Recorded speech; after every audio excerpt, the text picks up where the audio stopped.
Hey, everybody. GameHounds podcast. How are you? Sorry, we are 10 minutes later than we said we would be. 10 minutes late because Nick. I was only 10 minutes late. No. You No, caused the no. other 10 N- minutes. Oh yeah. No, you Yeah. hadn't done. You weren't. We have to do I, like, I was sitting here ready and waiting, and you were just wandering around in the background going like, no, I'm gonna make you wait now. No, I never did that. Please. Come on. Uh-huh. Uh, I showed up and you just left and you're like, here's a taste of your own medicine. all right. There we go. Screw the viewers. I don't care about them. I would never say that. You know better. I hate all the viewers. I hate viewers. No, I would never say that. How are you? How's things? How am I feeling? Much better. Good. Pretty much Yes, cleared up you, like the next day, stomach-free. but Oh, good. yeah. It was kind of ugly, and I'm glad you weren't here for it. You definitely didn't miss anything. It was not much fun. So, do I not have stuff set properly? Stand by. I don't have all of my things Oh. done the way they're supposed to be. Wait, I need to get something. Of course you do. Nick, God, Jesus fucking Christ. Seriously. And now I've got to go do something. Fuck you, Nick. I'm here. This is so freaking typical of us. Like, oh, we're ready. No, we're not. Yes, we are. No, we're not. I got a toy and I will show it off here. Oh, you're gonna show off your toy. I'm gonna show off mine, okay? Okay. I do get it. Stand by. So, if I show you mine, you show me yours.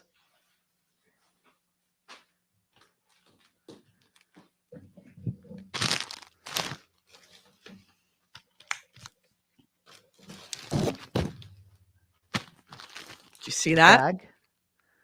Oop. Parcel suite. BioWare gear. Oh, is this the Yes. thing? Yeah. Yes. We can unbox it now if you want. Okay. So what's your toy? So, the other day, Mm-hmm. me and Rachel had dinner with one of her friends that works at Google. Right? And has someone that works at Google. You know what dog fooding is? Dog fooding is when an employee gets a product to like try it out and experiment with it. Oh, okay. And has a Google employee, he got a lot of stuff from them that's like, hey, do this. So he ended up with 3 Stadias. No. And he's like, hey, do you want one? Because it's, if you notice, it is still shrink wrapped. I know that could be a collector's item. It could be, but I'm also kind of curious to take it out because there's still a Chromecast, which can be useful. There's still a controller, which can be useful. Yeah. So are you going to unbox yours? Because I'm going to unbox mine. I don't know. Should we? By the way, speaking of unboxing, okay, I did unbox the Steam Deck. The Steam Deck. I did. Okay, I broke it out. I couldn't wait anymore. That's fair. That's fair. We were taking a while. I don't know how I can get the shrink wrap off. Bitters just put it in the Smithsonian. No. This is not famous, and I should say the Smithsonian is for successful things.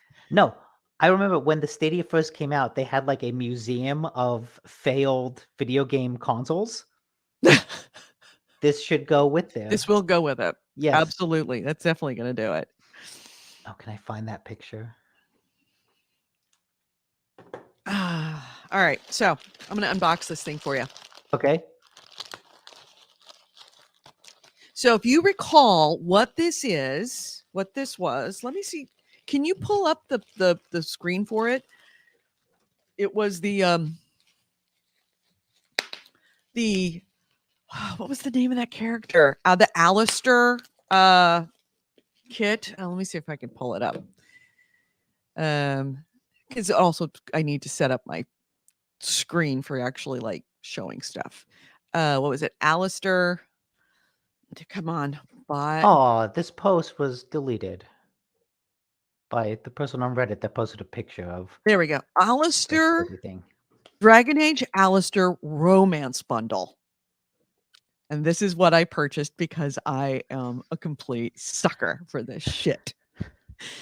So here is the romance bundle. Where I have to get to it in person. Come on, I've got way too many tabs open. Bitters, you know how to do it. He's a professional viewer. Yeah. Sorry, I've just got a shit ton of tabs open that I normally close by this point. Don't close the tabs. Has a lifelong tab whore. Don't close your tabs. No, I have to because I them can't open. keep track. Okay, there it is. There is the Dragon Age Alistair romance bundle that I purchased because I am absolutely a victim to this shit. So apparently it's supposed to have the box, a 3-inch by 4-inch antique worn edged love letter on peach skin paper, bound and rolled with a thin leather strap, and an amulet necklace of stainless steel with 5 agate blue stones. And yeah, so let's see what it is. All right, so it comes in a very, very romantic, sexy box. Okay, that's good. All right. And it's much smaller than I expected. Like, this does not look, I guess a coffee cup is half as high. Yeah, I guess that's about right. Let's see. Are you going to open easily or are you going to open hard? You were going to open hard because you're a bitch. Is it also shrink wrapped? Oh, wait, no. It's like a puzzle. It's like you got to open up this end, then you got to open up this end. You know, I just watched the recent Hellraiser movie the other night, so I'd be careful about puzzle boxes. Why are you not on the screen? Because I switched it to no. unboxing. Okay, all right. Yeah. All right, here it is. The moment of truth. Here is our Alistair. Oh, there's the romance box. Don't drop. There it is. Oh, it's actually quite nice. Yeah, it's that looks really good. Really nice. That is not bad. And then inside we have it's really nice wood. It's actually quite nice. And inside we have, let's see, we have the necklace, which is actually also super heavy. Ooh, really super heavy. Really heavy. Yeah, it looks like if it was solid. It's solid. It is very solid. You can see how thick it is. It's like there we go. You can see how thick it is. It's really thick. That's Alistair's love. Alistair's love is heavy. Oh, heavy on your heart. And the chain is actually really thick too. It's not a, thin, flimsy chain. It's actually quite substantial. And here is my love note. Should I read it or is this personal between Alistair and me? I don't know. Do you wanna air your past dalliances with the GameHounds community? I don't know. What should we do, guys? Should we read Alistair's if you're on Twitch right now, I'm gonna start a poll right now. Isn't this an invasion of Alistair's privacy?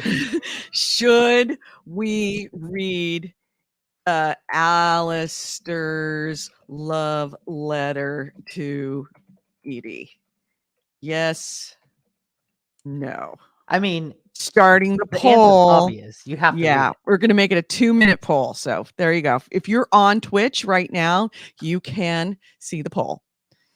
Let's see view results. I'm looking at the results right now. All right. So yeah, if you're over on Twitch and it's the Twitch, you know us on Twitch. It's Twitch, twitch.tv/the GameHounds.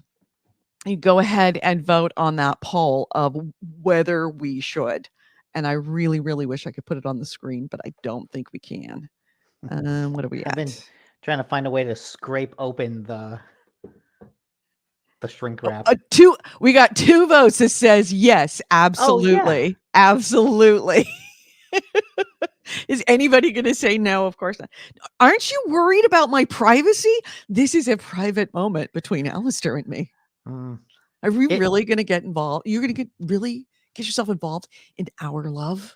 I mean, you would know better than anyone. How explicit did your love letters get? You know, did he get a little not safe for podcasting? Oh, in the game, we got definitely not safe for podcasting Mm, a lot. okay. Bitter says, I logged on to Twitch just to vote. That is funny. Blood Reaper says, is that an amulet of Mara you have there? Was that what you needed to get married? I think it was an amulet of Mara. Yeah, I think it is an amulet of Mara. All right. So we've got another couple of minutes. If you want to. Wow. The Amulet of Mara is something from Skyrim. It looks a lot like Skyrim, it. that's what it was. That's what you needed in order to marry somebody. Oh yeah, what does it do? Represents the divine Mara. Yeah, it's used to propose marriage. Right, exactly. Yeah, I forgot Of about course that. I you- knew of that course you that's know what it that. did. I just couldn't remember which game it was. So yeah, here's the Twitch address. There's the YouTube, but yeah, join our Twitch. Go over there, and there we go. There it is. Twitch.com/GameHounds. The GameHounds. Twitch.tv/GameHounds. All right, so where are we at? Yep, 100% of you nosy people want me to read. I mean, nothing in the box vibrates or is phallic enough so I guess something had to excite the buyer. Yeah, it was not vibrating. All right, so here is my letter from Alistair. Oop, see, it's signed by him. There's his Ooh. signature. All right, there it He has is. very good Very handwriting. long letter. Oh, what does Alistair have to say? Of course, I don't have my freaking glasses and I have to turn on my light. Hold on a second. Let me turn on my light so I can actually read because it's too dark. I know it looks fine up here, but it's actually quite dark because it is overcast in Bay Area big time.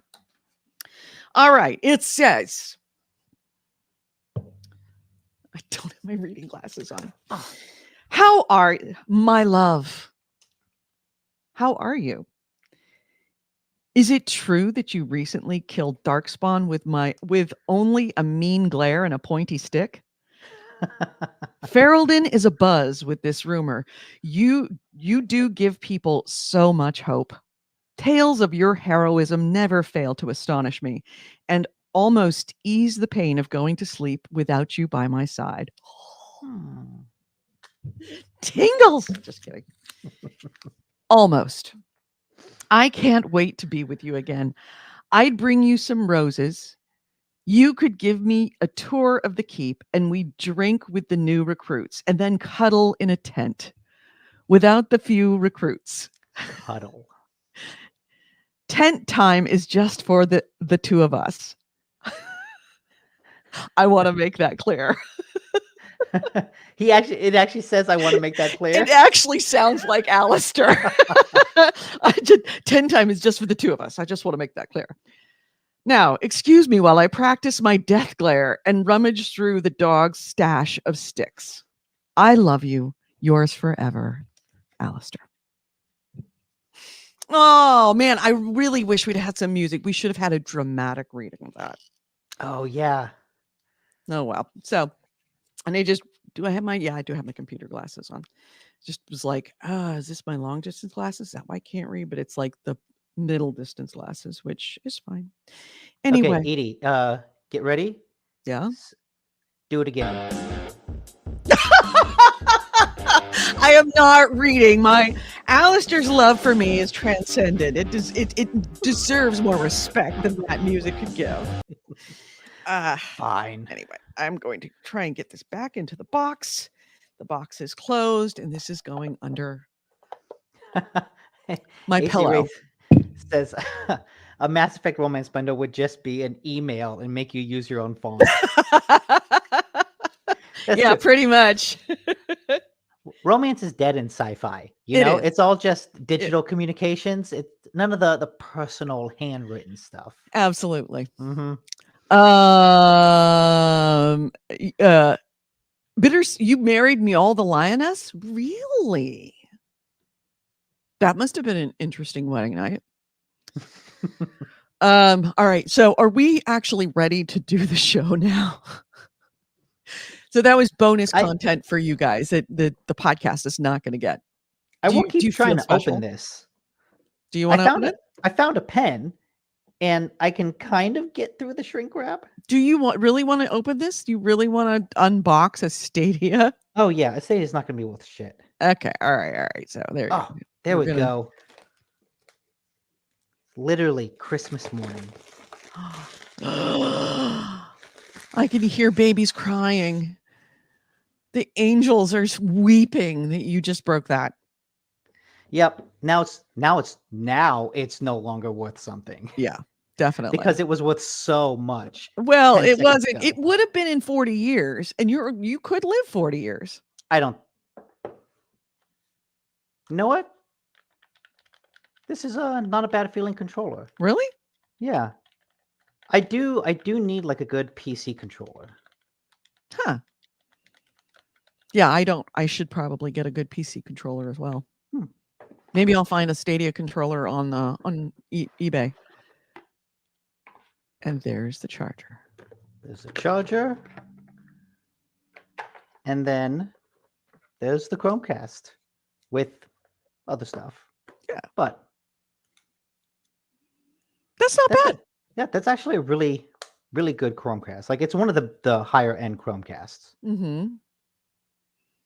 That's okay. This I could actually use because what I hope to do is play something on PC on the laptop and then like Chromecast it somehow to the TV. That way I can get the big screen.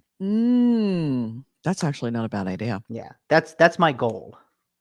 So I do have a purpose for opening the Stadia. Yeah. That's a good deal. Yeah, maybe I'll pick one of those up on eBay because now that I have a gaming PC. Should I unbox the gaming PC now? Because the gaming PC showed up. Yes. Is it going to be all unboxing? You know what? You know what I could do? I could, if you really want. Goodbye, Smithsonian. If you really want a Stadia, I could ask Rachel's friend. No, there was no Konami code on the controller. I think that was only for like the special day one editions. Right. Employees don't get that special one. Right. But I could ask Rachel's coworker if they want to get rid of another one, I will happily give it a home. He had 3. Oh God. Well, to save it from going into a landfill or going onto a shelf to collect dust, I will be happy to give one a home. Okay. No need to wait for crossplay anymore. No. Unbox the Warframe machine, AC Ray says. Should I? I mean, this is going to be like an hour of unboxing. We're never going to actually get to the show. It's not like we have 2 weeks worth of news to get through. Yeah, exactly. All right. Nick, do you think we should do this? Because I want to trust your best judgment. I want to see it. Okay. All right. Stand by. I'll be right back. Okay.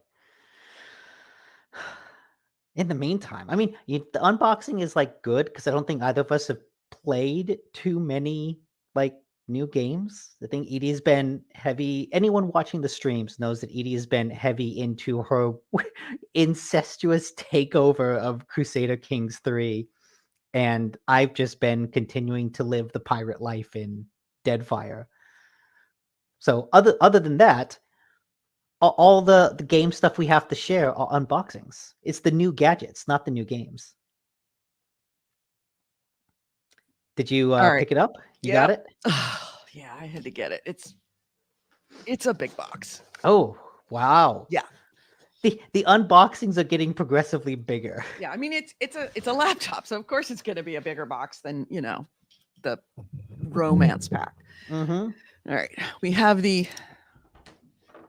Jupiter, do you want to come in? Nick just uses a pen. I'm actually, this is the difference between a grown up and a not a grown up is I actually have a box cutter. I was trying to I didn't want to get up. So I was said, being a fucking grown up, Nick. All right, let's see. How do I open this? looks like it's here Jupiter, come here. and here. Oop. Come here. There. All right. We'll watch cats. Cat butt. Yes. All right. We have the box open. And it is power cords, of course. Okay. Remember, this is a refurb, so It is. it comes highly like packed. Holy Oh crap. yeah, it's in like the laptop packs. Oh, Says maturity is about making the best of your ghetto accommodations. yes. You're not wrong. Yeah, you are not wrong. Why is my camera all of a sudden? There we go. I think since you were holding it up, so it's like auto-focusing. There you go. There it is. There is Wow. the new laptop. It is huge. Holy crap, is this thing big? Yeah. There it is. Nice. Yeah. So we will be doing much strategy gaming on this. That's the new Crusader Kings machine. Yes. Wow. It actually opens up quite wide, which is kind of nice, so that you can, play in bed. Ah, yes, yes. It's for bed play. Like that's what it's really for. Jupiter, don't stick your asshole in front of the camera. That's what cats do. They show cat butt. They're like, gaming computer. You want an unboxing? I got an unboxing for you. Take a look at that. Here's my box. Take a good long look at it. You don't want to unbox this box. You don't want to see what's in this box. All right, so that's all.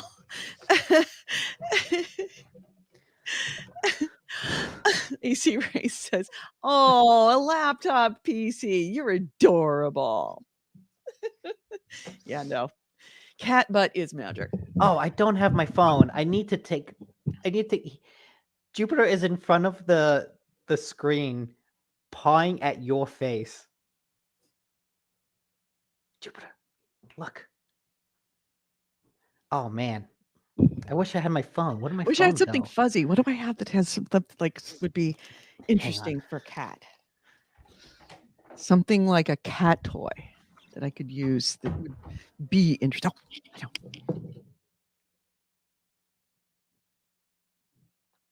this is like great podcasting, by the way. Fantastic. Jupiter.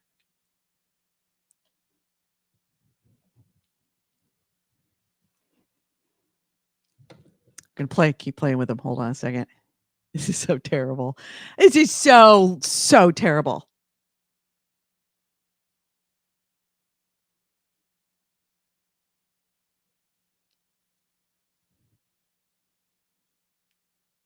I know.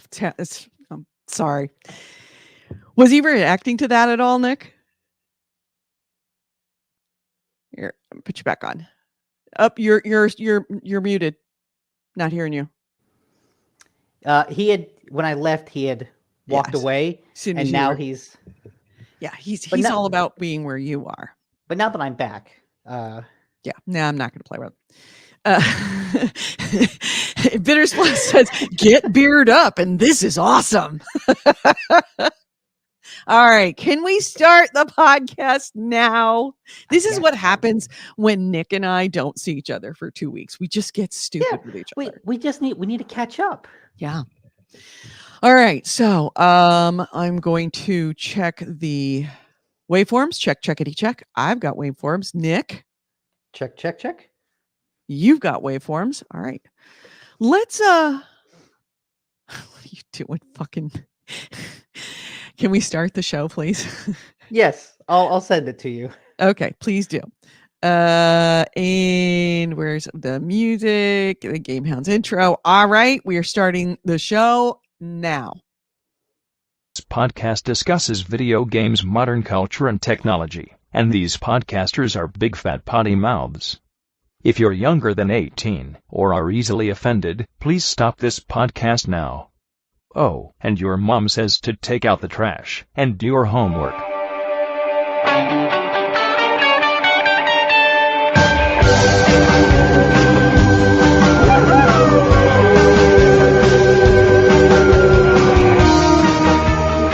Hello and welcome to GameHounds. GameHounds episode 656. We are recording this on Sunday, October 16th, 2022. I'm Edie Sellers. With me is Nick Nicola. I am feeling much better. Thank you very much.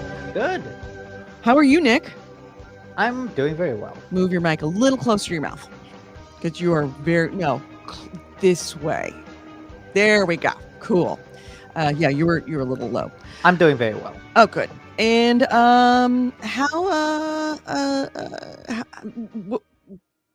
sorry, my brain just went completely blank. I mean, apologize. we have been showing off our latest gadgets. Yes, we have whether been they be- unboxing. Yes. Laptops, Stadias, Yeah, romance, love letters. So if you listen to this show as a podcast, audio podcast, you might want to think about being on, like setting some time aside on a Sunday and come watch us live, or going to YouTube or Twitch to watch us after the fact. Because we had three unboxings. Yeah. We had the Alistair romance. What was it? Alistair romance, Dragon Age Alistair romance bundle with the love letter from Alistair that was dramatically read. Well, it wasn't dramatic, but it was read. And I tried to put music behind it, but you put my music rock selection was music shot behind down. it. Oh my God. Then we had Nick got a as a gift from somebody who works for Google, because he had a bunch of them that was given to him by Google to test, a Stadia controller. So he unboxed a Stadia controller, and then I unboxed my new gaming PC, my gaming laptop. So it was a big unboxing day. Yeah. So as far as games are concerned, Nick, what are you playing? What you doing? Like I was saying in between, I've still been playing a lot of Deadfire. That game continues to be really fun. I feel the frustrating thing about it is that it's the kind of game where you want to sit down and put like several hours into it. Mm-hmm. And I don't have a lot of that time. And so, in the evenings, it's like, well, I want to watch something. So maybe I'll spend an evening doing that, or maybe I'll read something. And it's like, well, maybe I'll play something. And so it's the kind of game I'm making progress in it, but the progress is slow because it's like you need to sit down for a good 4 to 5 hours to really chip away at it. Yeah, I can see that.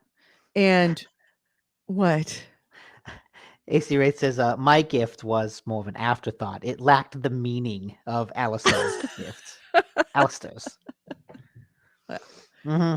The Stadia did not come with a love letter. No. It should have. But I've also been playing, let me see if I can get a video of this, a game called Escape Academy. Well, I'll take care of the video. You don't worry about the video. And I've actually been playing this with Rachel. And what's it called again? Escape Academy. Okay. And it's a really cool escape room game. It's got kind of visual novel elements, but all of that text is really, really quick. It goes by real fast. So it's not like you're spending 30 minutes doing an escape room and then 30 minutes reading stories and character development. It's more like 30 minutes in an escape room, 5 minutes of talking to people. Mm-hmm. And it's kind of Harry Potter-esque in that you go do this escape room, and then as you're doing that escape room, you discover like a passageway, and you are selected to go to the Escape Academy, a school that trains escapists. And from there, it's really just a matter of going around and doing some escape room puzzles. Mm-hmm. And they're really cool. A lot of them, like when you think logically about the stuff, you can get through a lot of them pretty easily. But then there's like a really nice ramp up where the ones that were like out of 5-star difficulty, the ones that were level 2, easy to do. Level 3, it's like, yeah, we can do these. Level 4, it's like, oh, okay, there was one little tricky part in there. And level 5 is like, okay, this is actually tricky. Mhm. This actually has us stumped. We ended up actually having to get a hint like twice throughout the game. Mhm. And yeah, it hit that real good difficulty level. But yeah, it's a simple game. It's on So it's good for couch obviously it's couch co-op. You know, you can play it It's- together. Like yes, one person plays and then the other one watches. that's how we did it. There's Mhm. also online co-op. Yeah. So you can actually have two people running around the escape rooms at the same time. That was my next question. Yes. That sounds like fun. Mm-hmm. That sounds like a lot of fun. What's the max players on that? I don't know. I think it might just be 2. God, because if that was the case, then I would absolutely be there 1000% to watch that.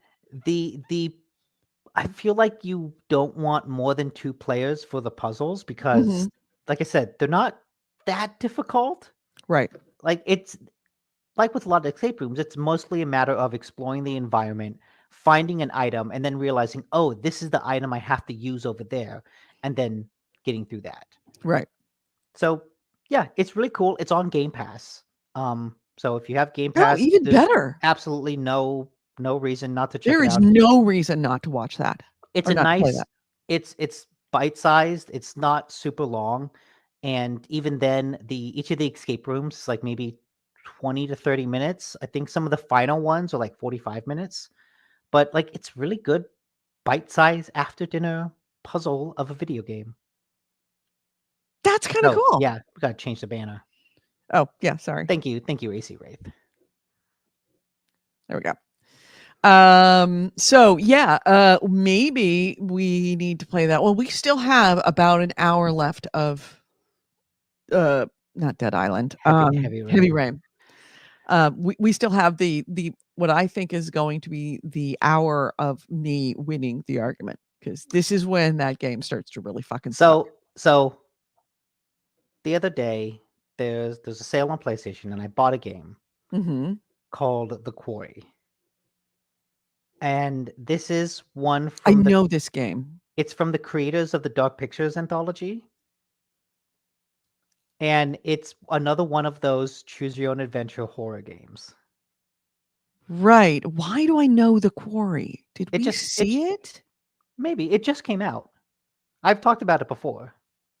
Maybe I've been watching playthroughs on it. Yeah. Anyway, so but I bought that, and it's another one of those choose your own adventures, except has a slasher flick basically about a bunch of camp counselors being stuck in a forest overnight while something hunts them down. of course. So do you want to play that? Make it like from now on, like for the rest of this the October season, the Halloween season, We could to just terrorize me with horror games, because I don't do well with horror games. Oh yeah, well see, that's what I was saying. I'll play it. I'll make the decisions, and you can just yell at me for killing all these kids. No, I'll play it with you. I mean, is it multiplayer? Or is it? I know that multiplayer wasn't there at launch. I know multiplayer was coming later, but it came out like in the summer. So I think the multiplayer has been patched in by now. Well, if that's patched in, I will play it with you. Okay. It's October. I'm sure you will all enjoy seeing me traumatized, because you're evil and must be destroyed. Yeah, so I'm down for it. I'll sacrifice my sleep for the rest of the month for you guys. So anything else that you played? Not really. Yeah, I mean, nothing substantial. I played like an hour of some other games, but I'd like to play a little more before talking about them. The game that I have been playing a lot the last 2 weeks is the everybody's going back to the office fucking game. Holy shit. It is like someone flipped a switch and all of a sudden everybody's going back to the office. Like it wasn't, and not in a coordinated thing. It's not like just my office, and it's not like, one department, because there was no like edict from on high that we should start having office meetings again. It's just 3 weeks ago, all of a sudden, all of the departments were having meetings in the office, which means that I was in the office more days than I was not. And on top of that, like restaurants, it used to be that, I mean, I went out to dinner with a friend last night. It used to be that if you wanted to go out to a restaurant, even a really popular one in the Bay Area, you could get a table because most people really weren't going out to restaurants. 3 weeks ago, it's like someone flipped a switch. Lines out the door. Everybody's going out now. Everybody's going out and drinking. Essentially, it's a return to normalcy just in time for the next wave to show up. So, and by the way, that is happening. Yeah, we've been looking into getting a booster. Yeah. Go get a booster. And if you can, you were Pfizer, right? I was, yeah. Yeah. Go get a Moderna booster and plan to get hit hard. It wipes you out. But yeah, just insane. So I have not had time. It's one of the reasons why I could actually sit with my Steam Deck and not really touch it. I unboxed it, but I still haven't really played it. I just set it. While I was getting ready to go out to work, I was setting it up while I was, like putting on my makeup to go to work. So I have not had time to actually set it up and play it. So I will. Obviously, haven't had time to even unbox my computer, which had been sitting, next to the front door for a week now. Well, a little under a week. So yeah, it's been busy, but have been going back to Crusader Kings because I know it's it's easy. I know how to do it. Yeah, and you've been trying to take over the world through incest. Yes. And I'm not doing well. I'm actually, I'm really sorry I didn't stream it because it's been a fucking interesting playthrough. I thought you had been streaming it. No, I sent you a couple texts over the weekend. You're like, no, I'm busy. Shh. I said, shh, I'm taking over the world by incest. Yeah. By inbreeding. Yeah. No, I just was like, I'm gonna try and do this because I've tried to do the incest challenge and not been very successful. So I'm like, I'll give it a shot. This one is going so great. I have found the fucking answer to it. The fucking answer. And it's been really, really good. And I'm now into it far enough that things are starting to go wrong and I'm not able to handle things because people are inbred. They have diseases and are living shorter lives. And my key to this, Edie says the incest queen of the West Coast. I kind of am right now. The key to the incest challenge is twofold. You have to start in Holland in 865 or whatever you start. Are you saying Holland is the country to marry your sister? Holland is the country to start this challenge because they've got a coast and the ruler in Holland is Norse, but the actual location, the actual county that you are in, the duchy, is Dutch. And if you merge those two cultures together, you get I call them the Boers. You get the Norse and I call them the Doors, the Dutch Norse. And you can take some traits from one, like, you can have fucking Vikings. You can actually get fucking Vikings who are just beasts. And then you've got this Dutch that have these other traits that if you make coastal trade ports, you make a fuck ton of money.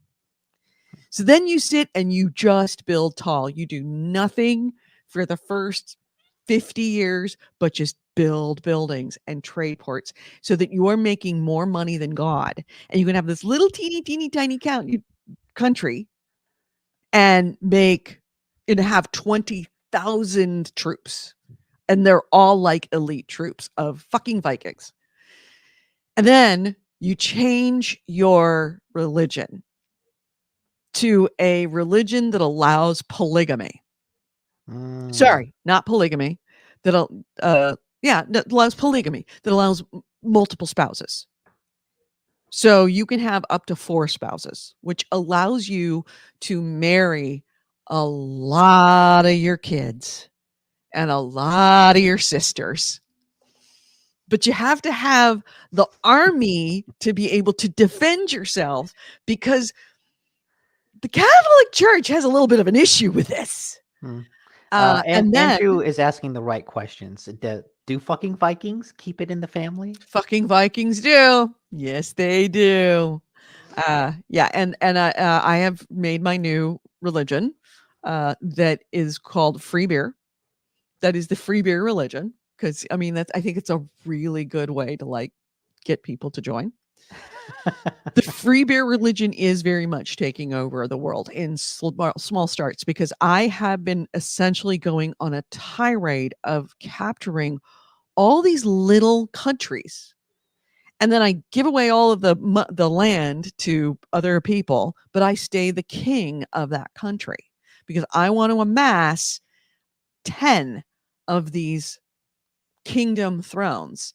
And then the minute that happens, I am going to unleash all of my inbred children to be rulers of all the country. And then there's a very difficult achievement that you can get called the Dynasty of Many Crowns, I think it's called. And you have to have independent kingdom rulers in 10 different kingdoms. So I've got now 5 or 6. I just fended off essentially a global world holy war against my lands, to take over my lands. I just defended against, my 20,000. And of course I can't get any allies, because they're all Catholic now. But I managed to survive. Okay. And still in it. beat back 35,000 troops while in debt. It's just been, it's a little bit going off the rails, and I'm trying to rein it back in. But once I rein it back in, then we're going back to getting those last 4 countries, and then unleashing unleashing the Krakens, essentially. And I call them Krakens not because they're tough, but because they look like them. Because they're all so fucking inbred. But yeah, I'm hitting a wall because they're all inbred, that they're, dying of hemophilia and, So is that like, are you cancer. are you installing them as the heads of these places you take over? I'm going to do it all at once, Okay. because they will all be independent rulers. When I have 10 kingdoms under me, owned by my character, that's when I start giving them away. You get a kingdom, and you get a kingdom, and you get a kingdom, and all the kids, all the inbred dwarf albino children, all get kingdoms. Do you have enough kids to give all that away? Oh yeah, it's not just me. It's me, and of course I can choose what my kids in my house, in my lands that are of my dynasty, I can choose who they marry. So I've been marrying brothers to sisters, mothers to sons, fathers to daughters. I think I sent you that text, right? Yes. It was like 2 4-year-old brother and sisters, and it's like, yeah, they're married.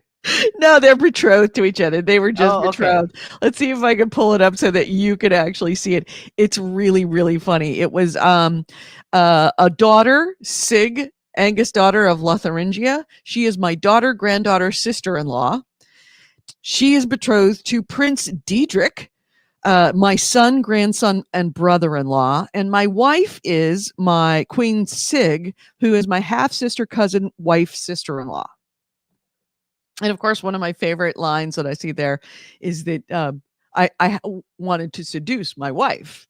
So at the end of the successful seduction, it says, I had a choice between one of 2 things. She will not be anything but my sister wife, or the love a brother husband feels for his sister wife cannot be wrong.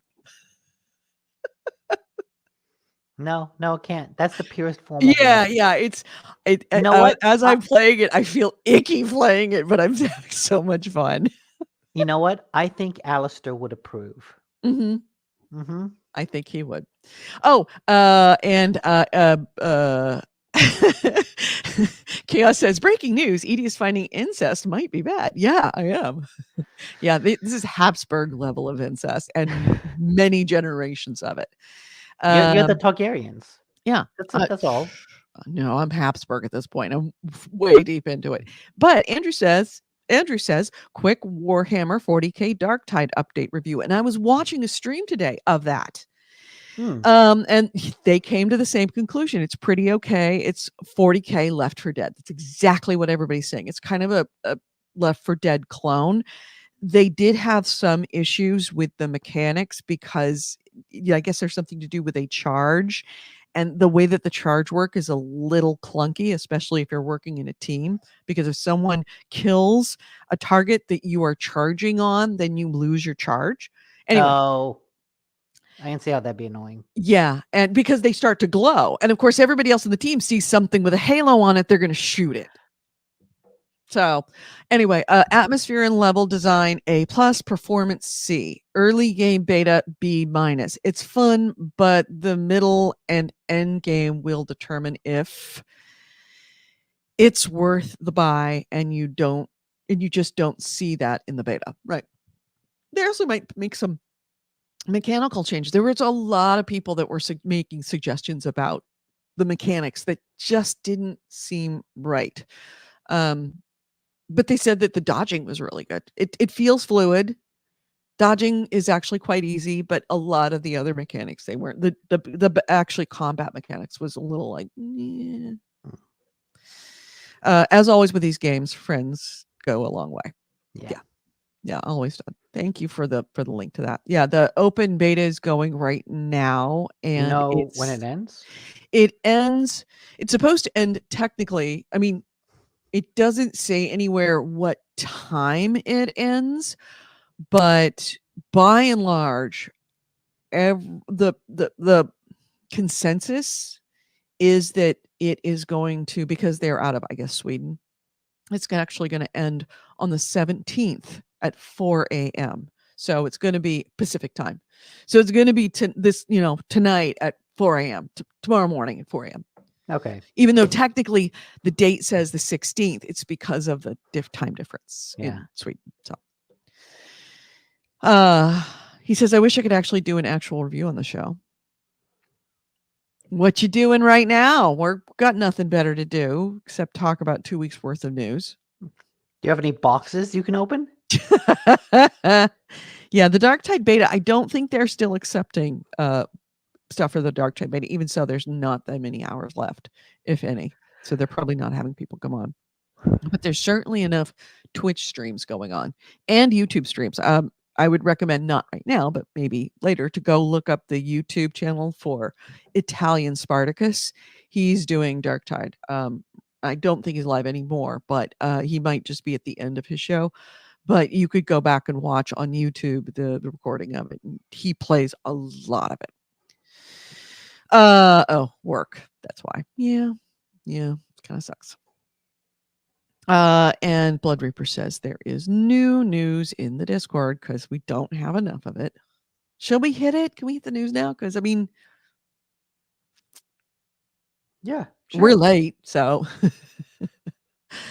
All right, so where are we? Let's hit the news. Oh, wait, hold on a second. I don't have volume is important. Let's hit the news.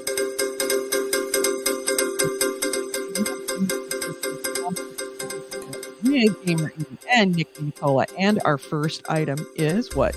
You were like, cut it out. Oh, really? Yeah. Okay. Weird. Okay. So yeah, our first item is. Okay. First item. Let's go most recent. Nvidia has decided, after angering a lot of people by launching a new line of graphics cards that are super expensive, they decided to take that feedback into account and stop selling the cheapest version, so that now there is no card less than $1,000. Yeah, the 4080 was at 12 gig. They unlaunched it. So there were 3 models. There was a 12 gig 4080, a 16 gig 4080, and then a what is the 4090? I don't know Mhm. how many gigabytes the 4090 is. A lot. But they say that, you know what? It was really confusing having 2 versions of the 4080. And they're not wrong. They had the same thing with the was it the 20 series, the 30 series? Yeah, and people had even Chaos would remember. They had something like that with the yeah, well, and people had even been complaining that the 12 gig 4080 really just seemed like a 4070 that was labeled 4080 as a way to make it seem better than it was. mhm. So like people have already been saying, hey, this kind of naming convention doesn't make any sense. But they didn't seem to have an issue with the price. It was more with like Nvidia trying to pass off a 4070 has a 4080. Right. And their response is, okay, we just won't sell that. Yeah.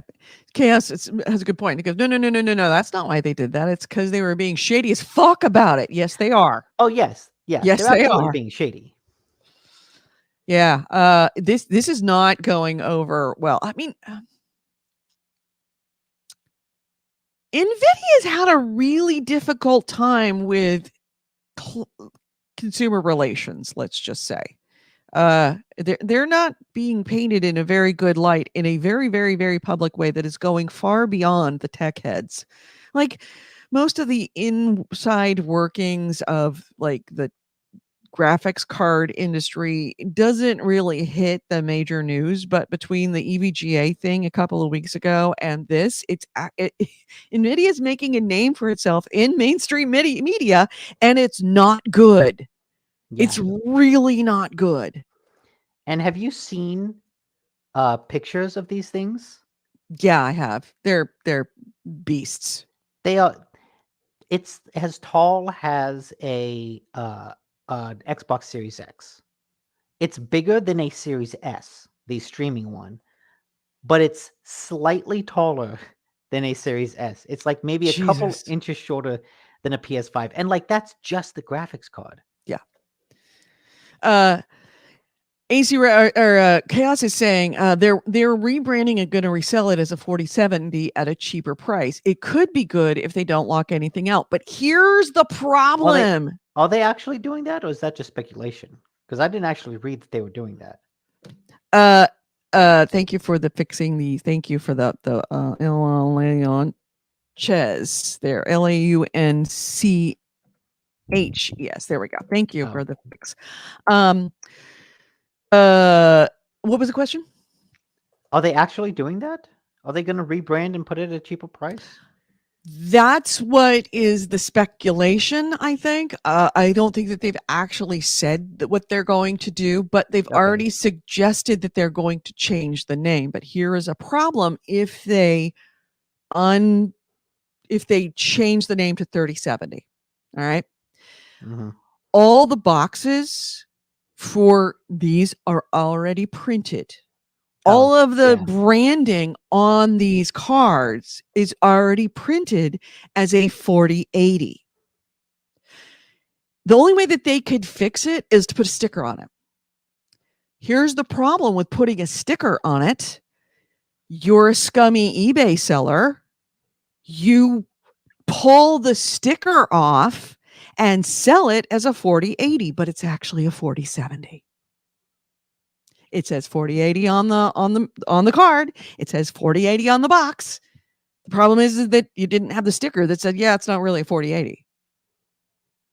It is. There's a lot of issues that are behind it that are going into this. But all that assumes that they're going to rebrand and relaunch. I think, well, they're definitely going to rebrand and relaunch it. They? No, they're not going to take. They haven't taken it off the market. They're just unlaunching it. That the suggestion is they will relaunch it later. Otherwise, it would be discontinued. It's just a stupid buzzword. It is a stupid buzzword, but it also, they're not. Are you suggesting that they might just be taking it off the market entirely? That's not what they're doing. Why not? Then they're rethinking the name. Then they just force people to buy more expensive cards. They're not gonna. No, all this stuff has already been printed. All these cards have already been made. They're rethinking the name. That's all they're doing. Now, is there a bonus function on this? Is the reason that they want to force everybody to buy the more expensive cards? Absolutely. Absolutely. All the people that are going to be the ones that are like the early adopters, the ones that I have to have the newest, fastest, greatest card immediately, they're absolutely doing that to take advantage of them. But if you think that they're not going to relaunch this at some time later, 6 months or 8 months from now, that they absolutely will be doing that. They're not throwing these cards in the trash. Okay. Andrew Smith says they're destroying the boxes and subsidizing the the IBs or some or all for the boxes. It's probably like pre-orders, like subsidizing the pre-orders for some. Yeah. They are for sure. Okay. They already have made the products. Yeah, they're not putting them in a landfill there somewhere. They're not recycling those. They're on shelves on hold to launch it sometime in the future once they have milked everyone who will pay more for the cards and can't wait any longer. So then do you think that the rebranding will actually be cheaper? It's a good question. I don't know. I don't venture to guess what the fuck is going through. I don't know a whole lot about NVIDIA's NVIDIA, little brain. But I do feel like based on their past track record of consumer friendliness, I feel like take your worst case scenario and put that as the baseline assumption of what's going to happen. Yeah. All the production has to be remade, like boxes and stuff, repainted, have their bios flashed. Yes. Yeah. Yep. It's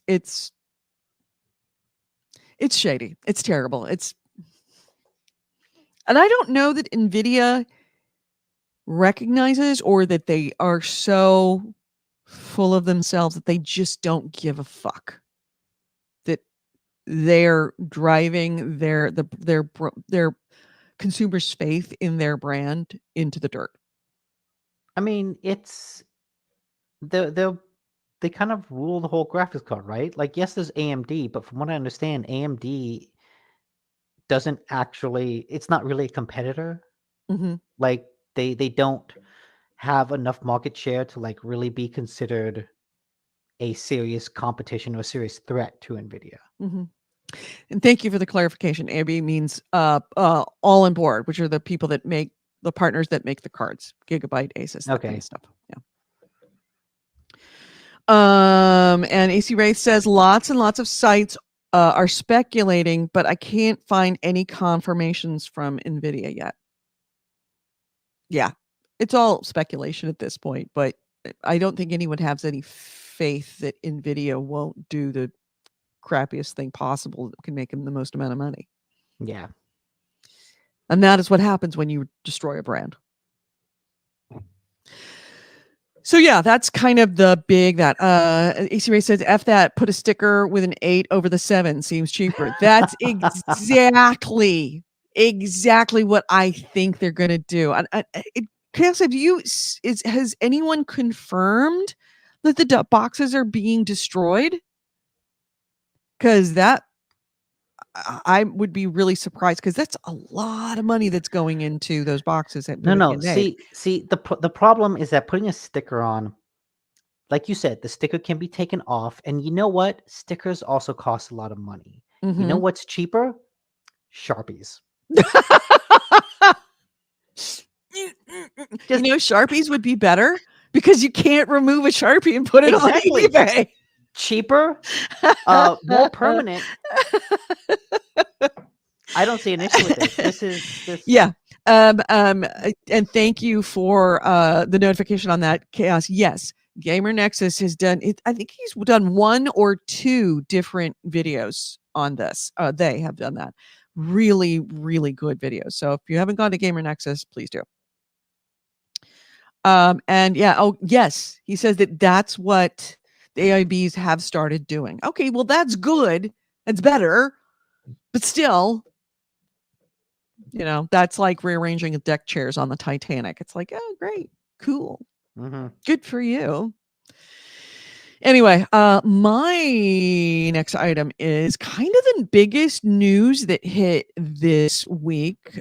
Today. And it was what I woke up to. There's lots of other big news throughout the week, but the one that kind of everybody's talking about right now is the voiceover actress for Bayonetta took to Twitter and is urging fans to boycott Bayonetta 3 when it comes out. And has clarified what exactly happened about why she is not voicing Bayonetta in Bayonetta 3 and why Jennifer Hale is. So earlier this month, Platinum Games announced that Jennifer Hale the voice actress that has done Bayonetta for the first 2 games, Helena Taylor, will not be voicing Bayonetta, and that she was being replaced with Jennifer Hale, who is like, the most famous voice actress for video games ever. It's like, I think, like Commander Shepard, just about everybody. So, according to Platinum Games, they said that the reason for it was because of various overlapping circumstances that made it difficult for Helena to play Bayonetta, and that's why they called in Jennifer Hale. Well, Helena Taylor went to Twitter and said, no, that's not why. There were no overlapping circumstances. I wasn't busy with anything. I have all the time in the world. The reason why I'm not doing it is because they offered me an insulting wage for my work. She said that that what she was offered, her final offer, was $4,000 for all the work that she had to do, which is, according to her, given the amount of time that she has to put into this. Yeah, not even a living wage. It's a leading role, right? It's a leading role. Bayonetta. It's an iconic role. And yeah, that's not, when you count up all the hours and all the costs, it's not even a living wage. She said that she's highly trained. She said she spent 4 or 5 years in British dramatic academies and gone to Hollywood, gone to Los Angeles and studied under like voiceover, like legendary voiceover coaches. So it's not like she's just somebody with a good voice. She spent many years honing her craft in order to create this ability to be able to create something like Bayonetta. And she's just tired of it. She's tired of having her talents, and is kind of standing up for everybody in the voiceover industry, saying that it is not okay to take professionals that do this for a living and have spent years training to do this, to offer them such low wages. And she actually went into more details about it. And her explanation was, quote, "Fat cats cream off the top and leave us crumbs." She said that her inability to get a living wage in the industry has led her to suffer depression and anxiety, because she sometimes has wondered if she was going to be homeless because she couldn't pay for a place to live, even though she's a fucking voice of Bayonetta. So after she was initially lowballed, this is the way she said it went down. After she was initially lowballed, she actually sent a letter to Hideki Kamiya, the producer, the executive director of Bayonetta, and said and pleaded, like, this is not okay. I have to be paid more than this. I've worked on this game with you for 2 sequels. I am Bayonetta. I've helped make Bayonetta successful by putting a voice to such a great character. Please pay me at least a living wage. And he wrote back saying that he appreciated her. He acknowledged her importance to the game and how much it would mean to fans if she came back. And that's when he gave her the final offer of $4,000. They didn't say what the original offer was. The final offer that was $4,000. The final offer from Kamiya himself was $4,000 after pleading with them. So anyway, she specifically asked buyers who care about games, who care about the talent and the people that make games, all of them, not just the executive producers and the executives, to boycott Bayonetta 2, to boycott any merchandise or any spin-off that comes comes from it. And she threw a little bit of shade at Jennifer Hale, which is where the tea gets spilt, just a tiny bit. And I'm not quite sure I disagree with her. Because she took the role after she was, Jennifer Hale took the role after Helena Taylor was lowballed for the role. And her quote was, "She has no right to say that she is the voice of Bayonetta. I created that voice. She has no right to sign merchandise as Bayonetta any more than I have right to sign Eva Green, even though I was her parent on the video game The Golden Compass. That betrayal is hers and hers alone. They'll probably try to do a spin-off with Jean. Don't buy that either." We have not heard anything back from Jennifer Hale. We have not heard that. Maybe she didn't even know why. She was probably told essentially the same thing, that Helena isn't available. Can you do it? Yeah. Oh, yeah. They're not going to say, yeah, we decided not to go with her because she wanted too much money. Right. They wouldn't say, yeah, she wouldn't take the $4,000. But I can't imagine that Jennifer Hale's any cheaper. Yeah, especially because she's weird. Because she's also a bigger name. And the thing is, maybe she was cheaper, or maybe she was just $4,000 because she's a bigger name, so she has more gigs. Yeah. And so she's kind of better able to, like, she can accept this smaller pay because she knows she has other things lined up. Right. But possibly, like, also voice acting is a really hard gig, and I feel like if $4,000 is like below normal compensation, someone of Jennifer Hale's stature is still not going to take it, no matter what the gig is. Right. I imagine they would have to pay her either more, or $4,000 is like enough for whatever it is. Right, which is strange. Which would then go against everything that this controversy is all about. And to that point, this has absolutely become a discussion, and other actors are chiming in with their anecdotes and experiences as voice actors. One of them was Sean Chiplock, who was Rivali in The Breath of the Wild. He said that he only made $2,000 to $3,000 for his role in that game. Alarming that's how little they're paid. Just astounding. But anyway, more tea on this. Go ahead.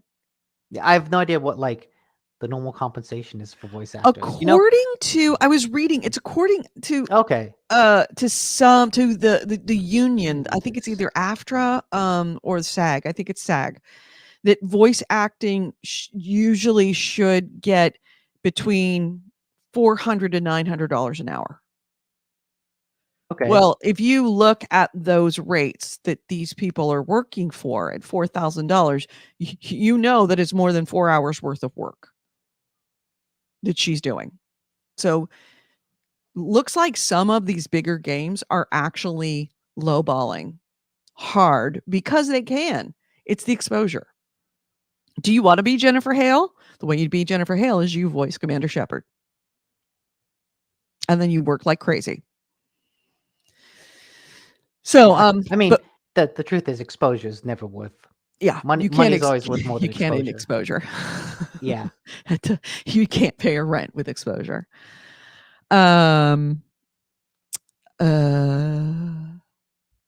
that tune? It costs so much because it takes me fucking hours. I've never heard that. There's a song about that. The song that's going around. Anyway, Morty is that Kamiya did not say silent, though. He went back to on Twitter and he responded. He said, sad and deplorable about the attitude of untruth. That is that is all I can tell now. By the way, all caps, beware of my rules. And what he means by his rules is he's very notorious for blocking people. His header image is just a series of posts where he warns insects, especially those of foreign language, in foreign languages like English, that he has blocked people and he's not afraid to block people. If he doesn't like what you're saying or you're asking him a question, he doesn't want to answer, he will block you. So is the pay dispute really just a pettiness with Kamiya? It is now.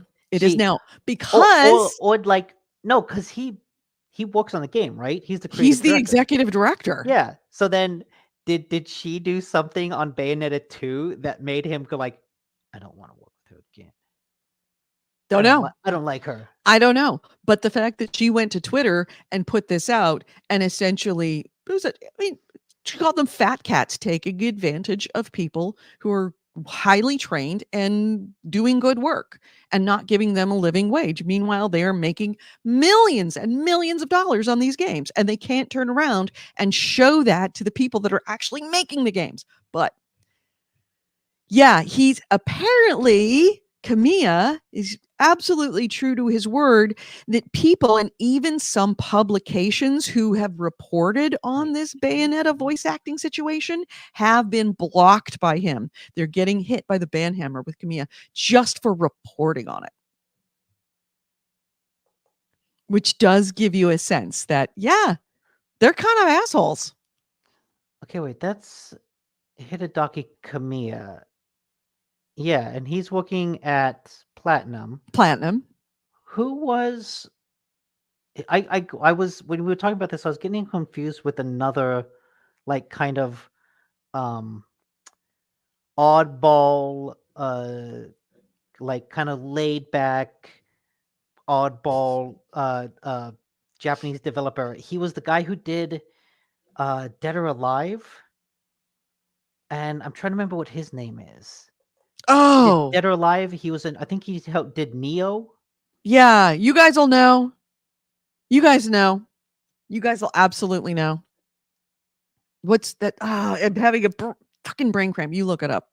Yeah. So yeah, here's the link to the story, Helen, and this is it's like 4 different installments of her explaining why she isn't there, why she's angry, why she says she's standing up for herself and for other people who are being abused by the industry, by fat cats who are taking the cream and leaving everybody else crumbs.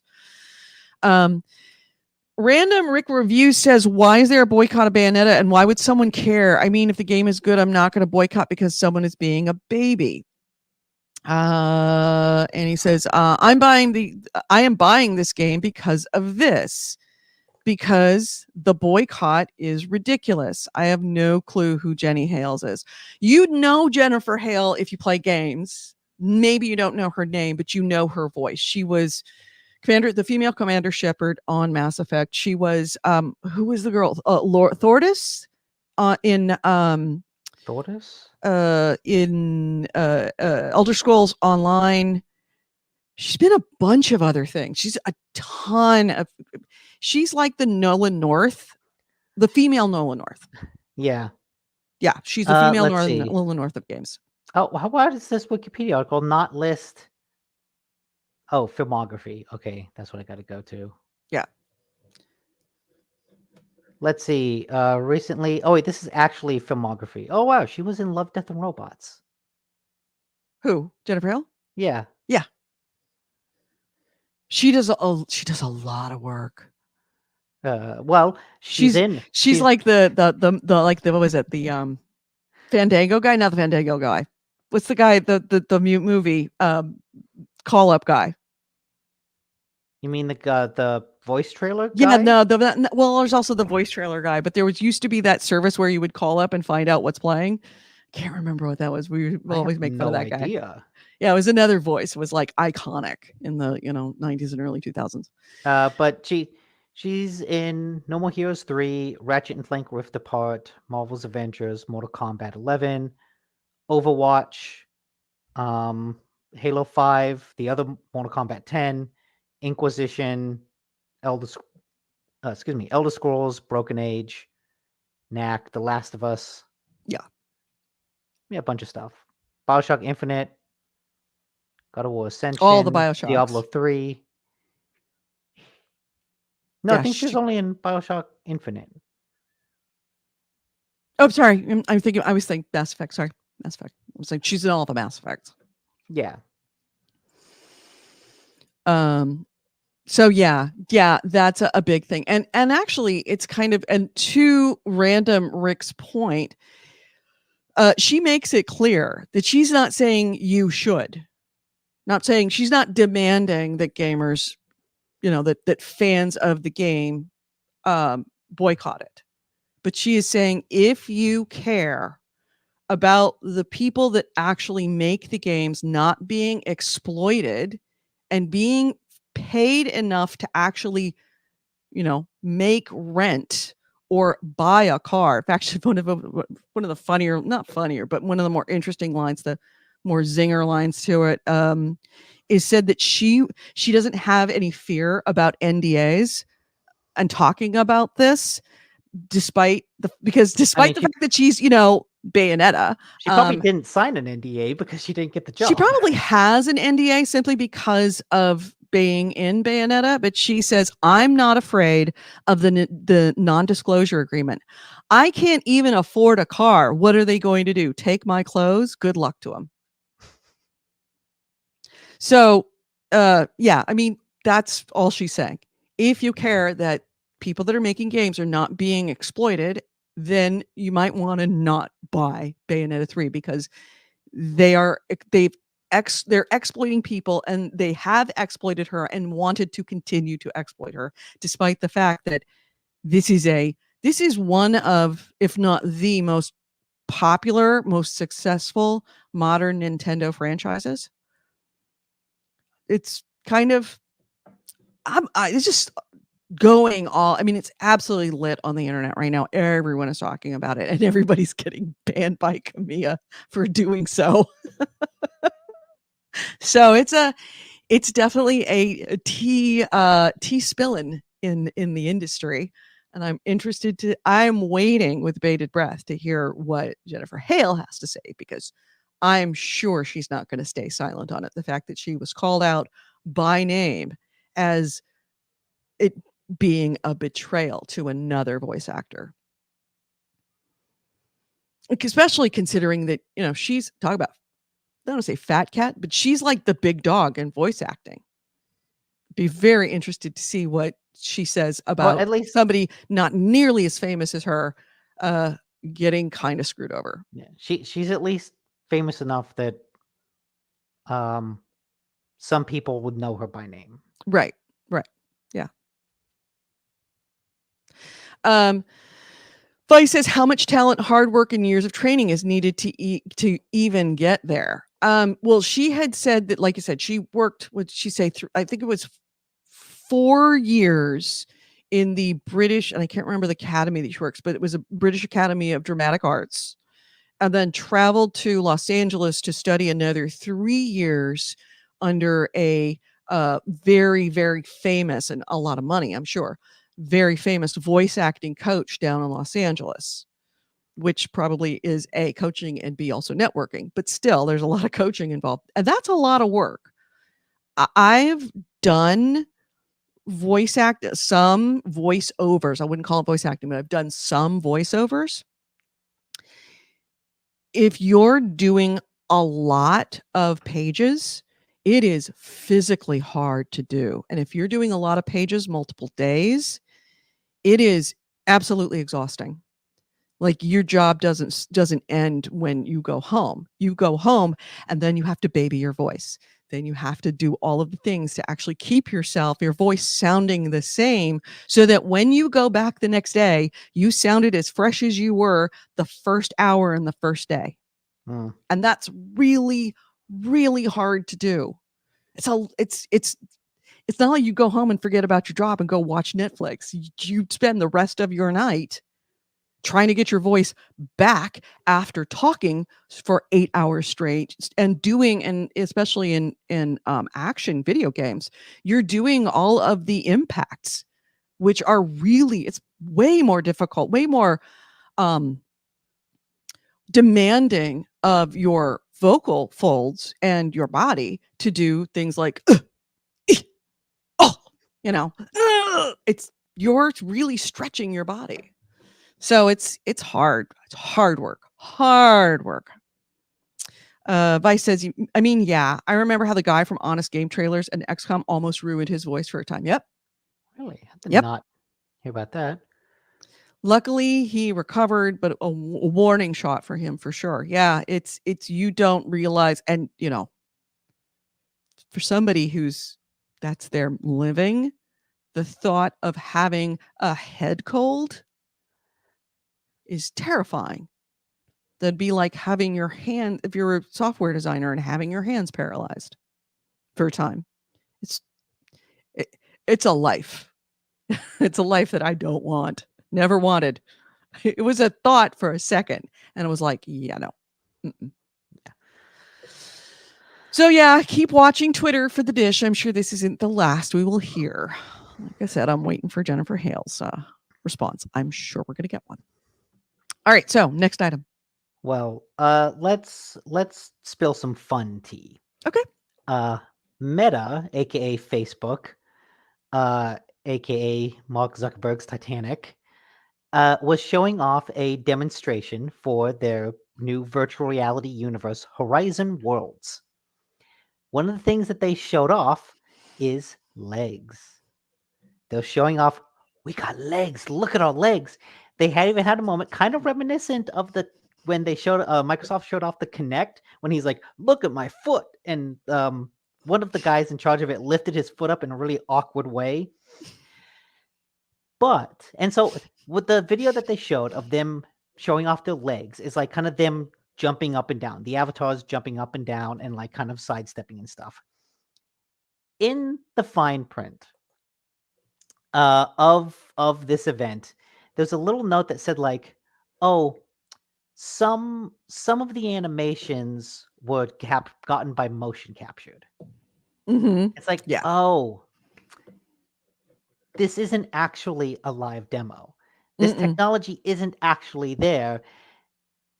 They don't actually have legs.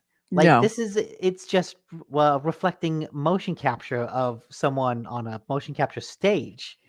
So even at their demo showing off how not awful the graphics are, how not awful the system is, they have to cheat to do it.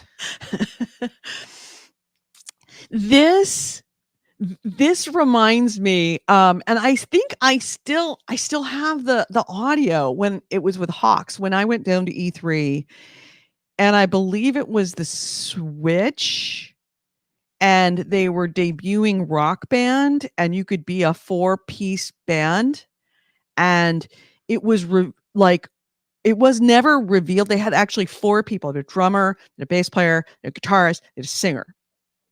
And they were all using their switches, right? Mm-hmm.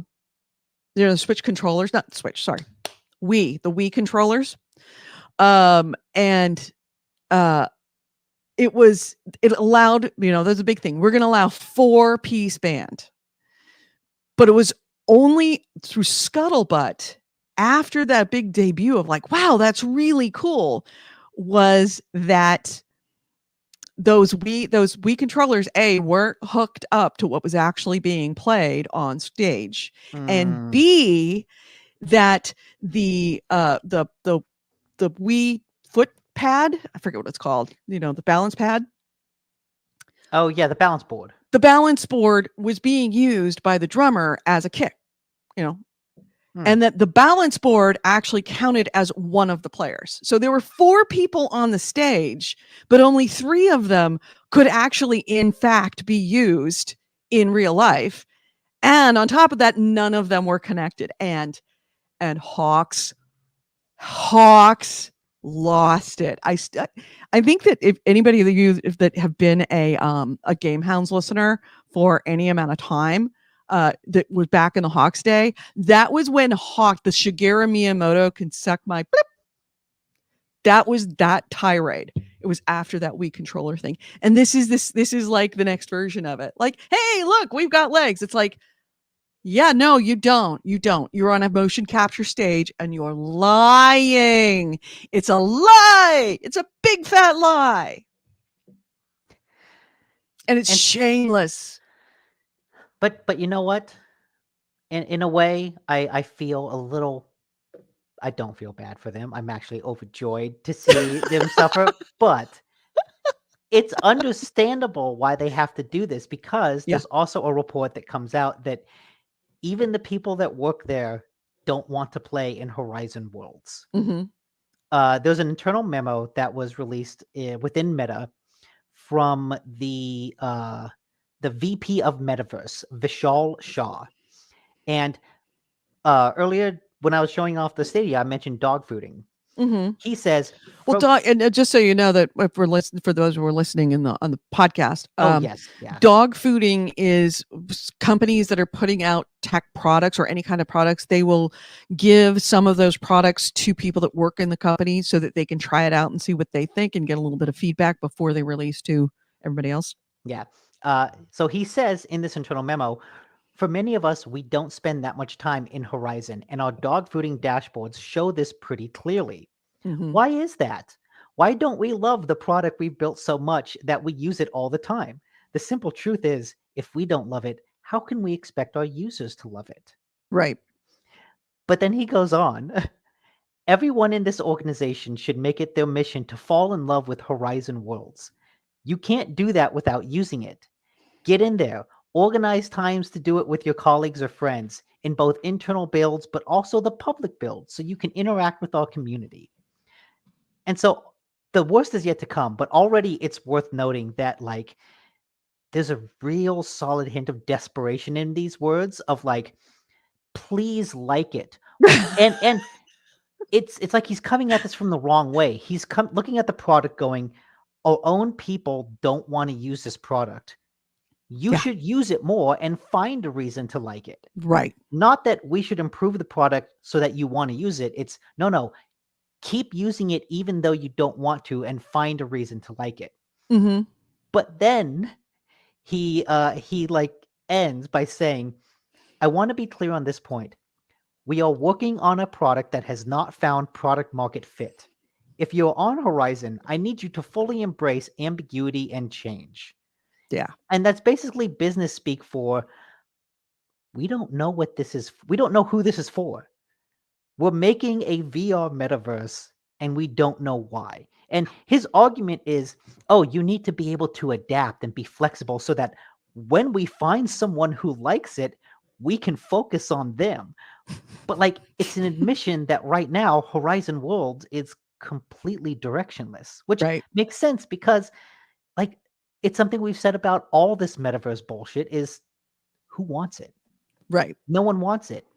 Nothing that it can offer is better than you can get just like with the regular internet. Right. And I'm not just talking about VR. Like, I think VR is cool as a gaming thing. But beyond gaming, no one wants to hold meetings in VR. No one wants to like... No one wants to hold meetings in VR. No one wants like, oh, go play... or like on a playground in VR. Like, no, I'll put on a headset to play a game, but I don't want to watch a movie in VR. I don't want to hang out with friends in VR. No. I would just do that over chat. Right. Like, the whole idea of the metaverse is the same thing that eventually dragged down PlayStation Home, is that it's putting a layer between the interactions that people already get really seamlessly. Yeah. And his words of like, we have not found product market fit, is a clear indication that they know this is the case. Yes. But because this is Zuckerberg's baby, they're like, we have to do this. We please find something to like about it so that we can actually... And here everything and this syncing. is the problem with Mark Zuckerberg. And when you are so rich that you are detached from fucking reality, Mhm. is it he's trying, rather than trying to make a product that people like, he's trying to get people to like his product, not Mhm. ever questioning that there might be something wrong with the product, that good products get adopted by people and bad products don't get adopted by people. This is a bad idea. It's just I'm not saying it's a bad idea forever. It may very well be that it's a good idea, but not now. And he needs to No, stop spending money on it. I And think it's going to take him. It's going to take his company down if he doesn't the figure that metaverse out. is always going to be a bad idea. Unless we get to a point in the real world where Mhm. it's as genuinely dystopian as it is in all Yeah. of the stories where there is a metaverse. Like Yeah. that's what these people like Zuckerberg seem to forget, is that like you watch Ready Player One, and the whole idea of Ready Player One is that he's spends all this time in the virtual world because the real world is like shit. Right. It's awful. There's no reason that he to spend time there. Golly just said something hurtful. Did you guys shave? I thought you both had beards. Fuck you, Golly. I Just did because I didn't shave. put on lipstick today. Jeez. His voice was lower with the facial hair. My face is as smooth as Mark Zuckerberg's fake legs. So, I usually read a bunch of news before I actually get out of bed. I wake up early so that I can sit and lounge and read my phone. And it's also when I do my best thinking, because my brain is just kind of free floating. Hmm. And I read in Business Insider that Meta has spent in the last 2 years, really, actually probably 3 years, but really the bulk of it is in the last 2 years, $15 billion on this. Whew. And I thought to myself, $15 billion in 2 years. How many hours are in a year? So I did the math, and it comes out to almost $1 million a day for the last 2 years, including Wow. weekends. Yeah. And if you could spend, can you imagine the things that could be developed by spending $15 billion on it? If Oh you yeah. give $15 billion to Elon Musk, and don't get me wrong, Elon Musk is certifiably fucking crazy. But if you gave $15 billion to Elon Musk, we would all have rocket ships to Mars at this point. No, he wouldn't. He would just try to like buy Instagram or something. he'd buy Facebook. No, he would probably give it to Ukraine. You saw that recent thing that he said that he wanted the government to start paying for it. The government's like said paying for the Starlink to Ukraine. It's like, hey, you're giving all this billions to these other companies. Why don't you give a little bit to, like Starlink, since we're the ones that are providing internet to them for free right now? And they were like, no. And he's like, fuck it. I'll just do it anyway. Fine. It was along the lines, I forget what the quote was, but it was along the lines of fine, whatever. I'll just keep paying for it. Elon Musk would not give it to Ukraine. He would say he will, but then never does. Yeah. So Dave is a good person to ask. Goalie is a good person to ask. We were talking earlier about voiceovers. Yeah. $4,000 to voice a game. Would you take $4,000 to voice a game? And we're talking about main character, full game, full length game. You know how many hours that goes into that. Would you take $4,000 for that? I don't know that I would. Yeah. Says, look for me on Movie Shortens. Movie Shortens. And he does a kill count. It's really funny. Is that on movie? That's not Movie Shortens too, though. That's No. on another channel. That's some other channel. Mhm. Yep, there we go. And he's also on Digital Device. Yeah, they could have solved homelessness. For $15 billion, he could have probably cured ALS. Just saying. And instead, we get Fake legs. Not even real legs. No, fake legs. Yeah, for $15 billion, he could have grown a pair of real human legs from a sheep's back. Just about grown him in a test tube. Yes. We could have had real legs.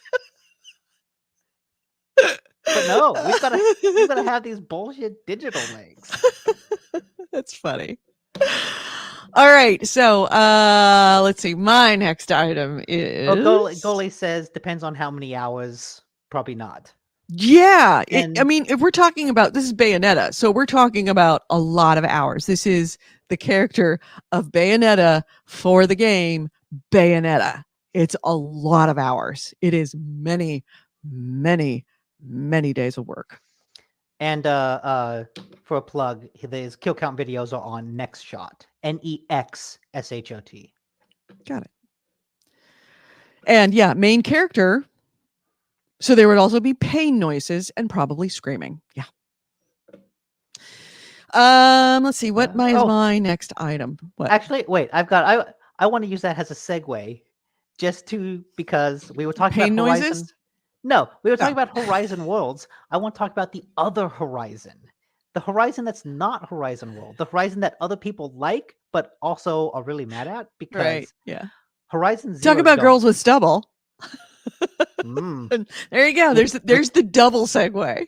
with chin fuzz. That's right. Girls do have chin fuzz. Horizon Zero Dawn, Mhm. which was a beautiful looking game when it came out 4 years ago, is rumored to be getting the same remastered treatment that The Last of Us has gotten recently. And a lot of people are really upset by that because, like I just said, that game still looks really good. Mm-hmm. That game looks really good, and it also already has a PS5 upgrade. Right. It seems a bit of a cash grab. Absolutely. People already said that about Last of Us, even though, like, when you compare and contrast, you can see, okay, it's really improved and all that. But this is just like taking it to the next level. Right. Yeah. Especially when there was a lot of people clamoring for, like, what about Bloodborne? Where's Bloodborne? We want Bloodborne. Yeah. It's a total cash grab. Well,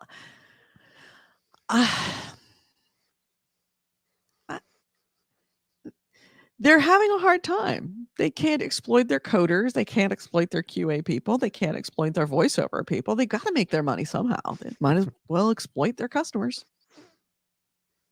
Running out of opportunities here. Yeah. Throw them a freaking bone. So yeah, and it's even weirder because, like, with God of War coming out, I feel like maybe God of War would be next on the list. Like, Mhm. why remake Zero Dawn when the first game came out, like, just recently? Yeah. Well, the second game came out just recently. Yeah.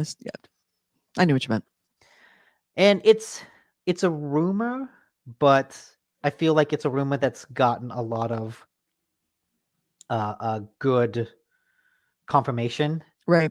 And yeah, again, it just feels like Sony looking at their PS5 exclusive list and thinking, this is really slim. We need to do something to bump up this list. Especially considering, and I only saw this on, like, the Gaming Leaks subreddit. So take it with a dump truck of salt that some developers have gotten dev kits for the mid-cycle console upgrade. Oh, really? So, like, the PS5 Pro. It's not an unreasonable rumor. It's not unreasonable, but also, like, if these companies try to sell a mid-console upgrade now, I don't think people would be there for it. Right. Well, when it comes to games, I know it feels like the pandemic is over and everything went back to normal. But games are a continuum. It is a process. And it's the same thing with television, same thing with movies. When you take a chunk of time out of the middle of everything, it's not like they can just start right back up. Things in the works are still going to be delayed. We're going to feel the repercussions of the pandemic shutdown for at least another couple of years, because there's just going to be a shortage of games. And I guess this is one of the ways that they can solve that shortage of games, of looking at what they've got coming out and needing a little, something to make it seem special. Like we haven't fallen behind. We're not, like the shelves aren't bare. Yeah. But in reality, the shelves are kind of bare. A bunch of stuff is just not coming out in that same kind of cycle. Yeah. There was a machine. The machine was rolling. And when you stop the machine, it takes a while for that machine to not only come back up, but to catch up with the stuff that it had left behind. There's not a lot of big AAA games coming out, especially like exclusives from either of the console makers. Mm-hmm. There's like, if you just want to play games, you have like a smorgasbord of options. Right. But if you're someone that like just wants to play the big thing, like there's only a big thing once every couple months at this point. Yeah. Okay, so my next item is let's see, what have I got? Here, this actually happened 2 weeks ago, but because we didn't do a show, we couldn't talk about it. I had it on my list to think. It was kind of the big news from last week.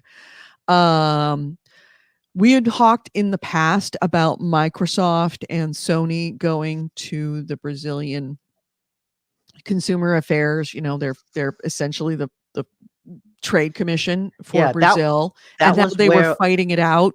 And that was where a lot of the information came out of, because that stuff was made public, or it was public to begin with. And so people were able to translate it and like get a look behind the scenes at the arguments each of them had been making. Right. And we'd all just kind of speculated that, Brazil's a market, but it's not like one of the big markets. And that stuff has yet to be dealt with in places like Europe and in places like United States. So this would be a really good place to test out your arguments, to see what resonates and what doesn't. And so if you recall, to the Brazilian government, Sony was making the case that the problem is Call of Duty. Their biggest complaint is that if Microsoft owns Call of Duty, it could seriously hurt the console market. It would give Xbox a monopoly on the console market if Call of Duty were console exclusive. And there's no guarantee that they wouldn't make it console exclusive. Well, we finally have a ruling about that argument, and bad news for Sony. It did not fly. Brazilian government, the regulators there, approved the purchase of Microsoft's purchase of Activision Blizzard, and specifically rejected Sony's arguments that them owning it would be anti-competitive. So this is the second country that has approved the acquisition. The first one was a couple of weeks ago. I take it back. It was back in August that Saudi Arabia approved it. And then this is the second one of Brazil. So in their report, in their filing, their judgment, their ruling from the investigation, it was Brazil's Administrative Council for Economic Defense, which is CADE. They said that they'd approved the merger absolutely free of restrictions. They did acknowledge the possibility that Microsoft owning Activision Blizzard could have a negative effect on PlayStation's business, particularly if Microsoft decides to make a big series like Call of Duty exclusive to Xbox. But they said the arguments that were made shouldn't preclude it from going through. Cade said that, quote, Despite Microsoft having control of a relevant portion of the console and digital game distribution markets, the company would not have the incentives to make it difficult for publishers competing with Activision Blizzard to access its platforms, as this would necessarily imply that reduction in quality and variety of the catalog of games available on the Xbox ecosystem, making the company's products and services less attractive to customers. So they said, hey, it's not anti-competitive to other developers because it's not going to edge out Activision Blizzard being on Microsoft, not going to keep other developers from being on Xbox. But the big rejection to Sony was that the regulators did determine that Activision Blizzard games, especially and specifically Call of Duty games, aren't necessary for the success of Sony or any other competitor of Xbox consoles. This is pretty much what Microsoft argued to Sony's argument that this was going to hurt all them and all other consoles because it would make it would destroy their business, their ability to be able to be competitive with Xbox if they owned Call of Duty. And they did say, the regulators did say that, yeah, Call of Duty is a big game, but it's not a console destroying title for Microsoft to own it the way that Sony tried to make it out to be. Quote, despite their relevance and popularity, Activision Blizzard games, and in particular the Call of Duty series, would not be essential assets to the performance of Microsoft's current and potential competitors in the console and digital game distribution market. And to that point, Cade took a very specific dig at Sony about that argument. They said, quote, the central objective of Cade's activity is the protection of competition as a means of promoting the well-being of Brazilian customers and not the defense of particular interests of specific competitors. And they italicized specific competitors. So they flat out said, you're clearly unclear on what we're trying to protect. We do not care whether you, Sony, cannot compete. We care about whether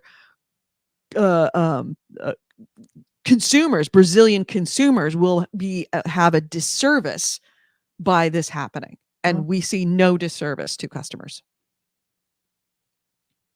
It's an important. So you got to go back to the drawing board. Got to get a new argument before they come to California or to the United States or to anywhere else in the world to have that argument, because that one clearly didn't fly.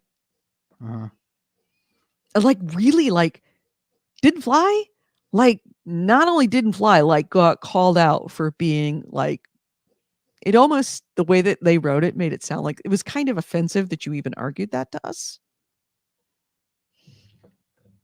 I mean, it makes sense that this is like a determination of will there still be competition? What from their point of view, from Brazil's point of view, of oh, how will this impact users? And Sony comes in saying, well, it'll impact us. Yeah, right. And what's good for us is good for you. What's good for Barry Bonds is good for baseball.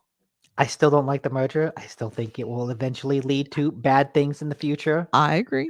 But I also think it will probably play out. Yeah. I think it will ruin Game Pass. You really think it's going to ruin I think it will ruin Game Pass because right now Game way? Pass is a great place to go for small games. Mm-hmm. It's $15 a month. That means if you play one quirky indie game worth $15 a month, you get your money's worth. If it becomes the place to get Call of Duty and Overwatch and Diablo, then it kind of starts to become the place you go for blockbusters, and they start pushing out all of the indie games. Microsoft will start going, well, no one's going to subscribe to Game Pass for Escape Academy, so why should we give them money? Right. It's a good point. It's probably exactly what's going to happen. Yes. So enjoy the indie. Enjoy Game Pass before they fuck it up. Yes, exactly. And I've said this before. Just wait until Phil leaves. wait Oh, yeah. until he leaves, and whoever they replace him with is just going to be like, now it's time. Phil Spector is the Sergey Brin of Xbox. The minute he's gone, it's gonna be don't be evil to just be as evil as you fucking care to be. Yeah. Sorry. I'm not worried about the next guy. I'm worried about the guy after the next guy. That's the one that we're looking for. That's the one That's who's also going to true. return it back to normalcy. Yeah. As it has been for many, many years. All right. So next item for you.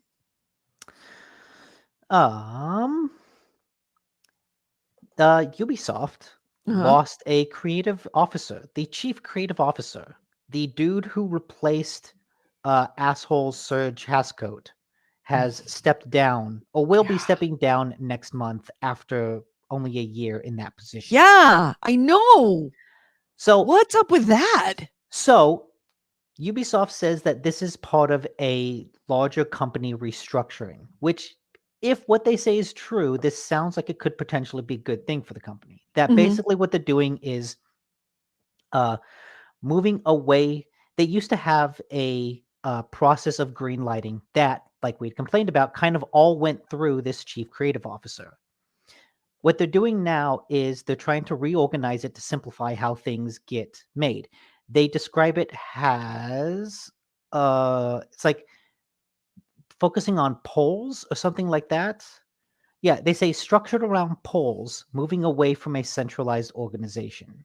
Which POLE. Now I was thinking like they're going to ask like polls, like questions, like you get a questionnaire, like what do you want to make today? You know what? The Polish people turn out are Ubisoft's biggest fans. That's the other kind of poll. I was actually thinking like a survey. Like we're going to survey all of our employees and find out what they want to make, and then we'll make that.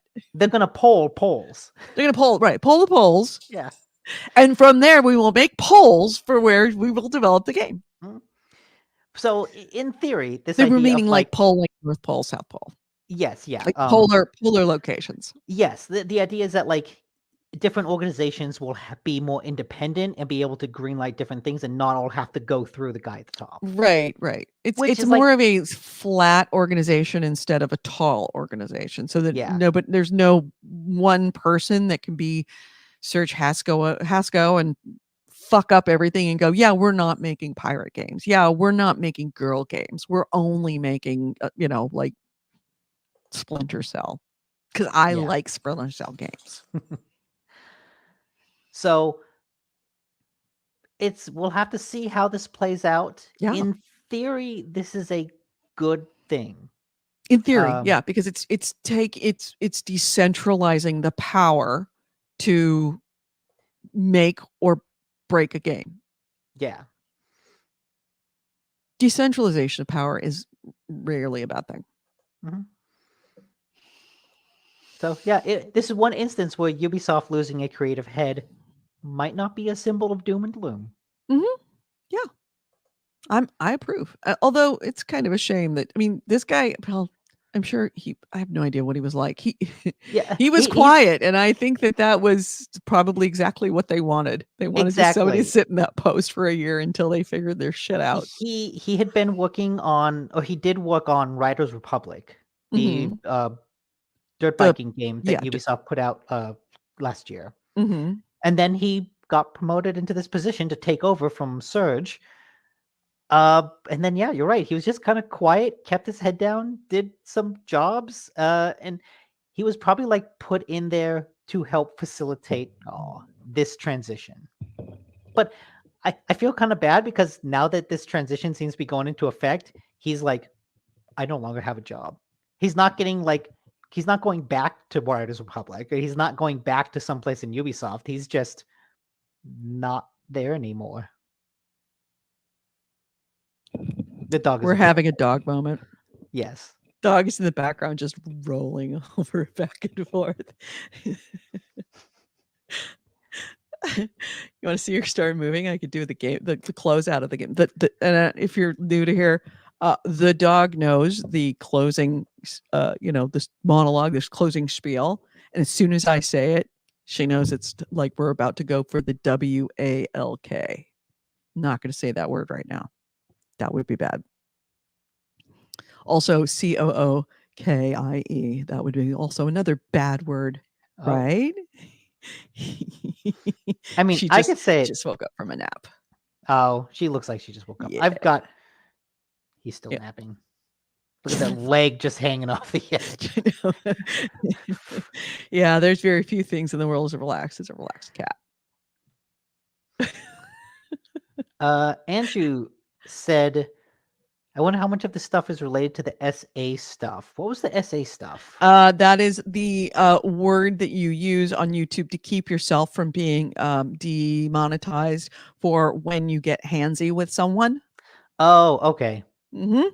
That's what that word is. Less liability to the whole company. Things come out again.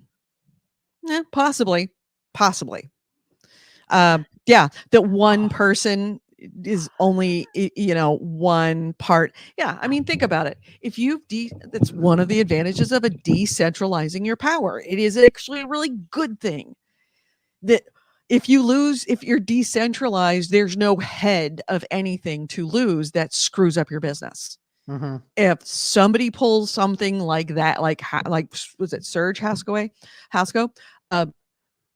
If somebody pulls something like that and can get fired immediately, it doesn't fuck up the whole company. It only fucks up that branch for a little while.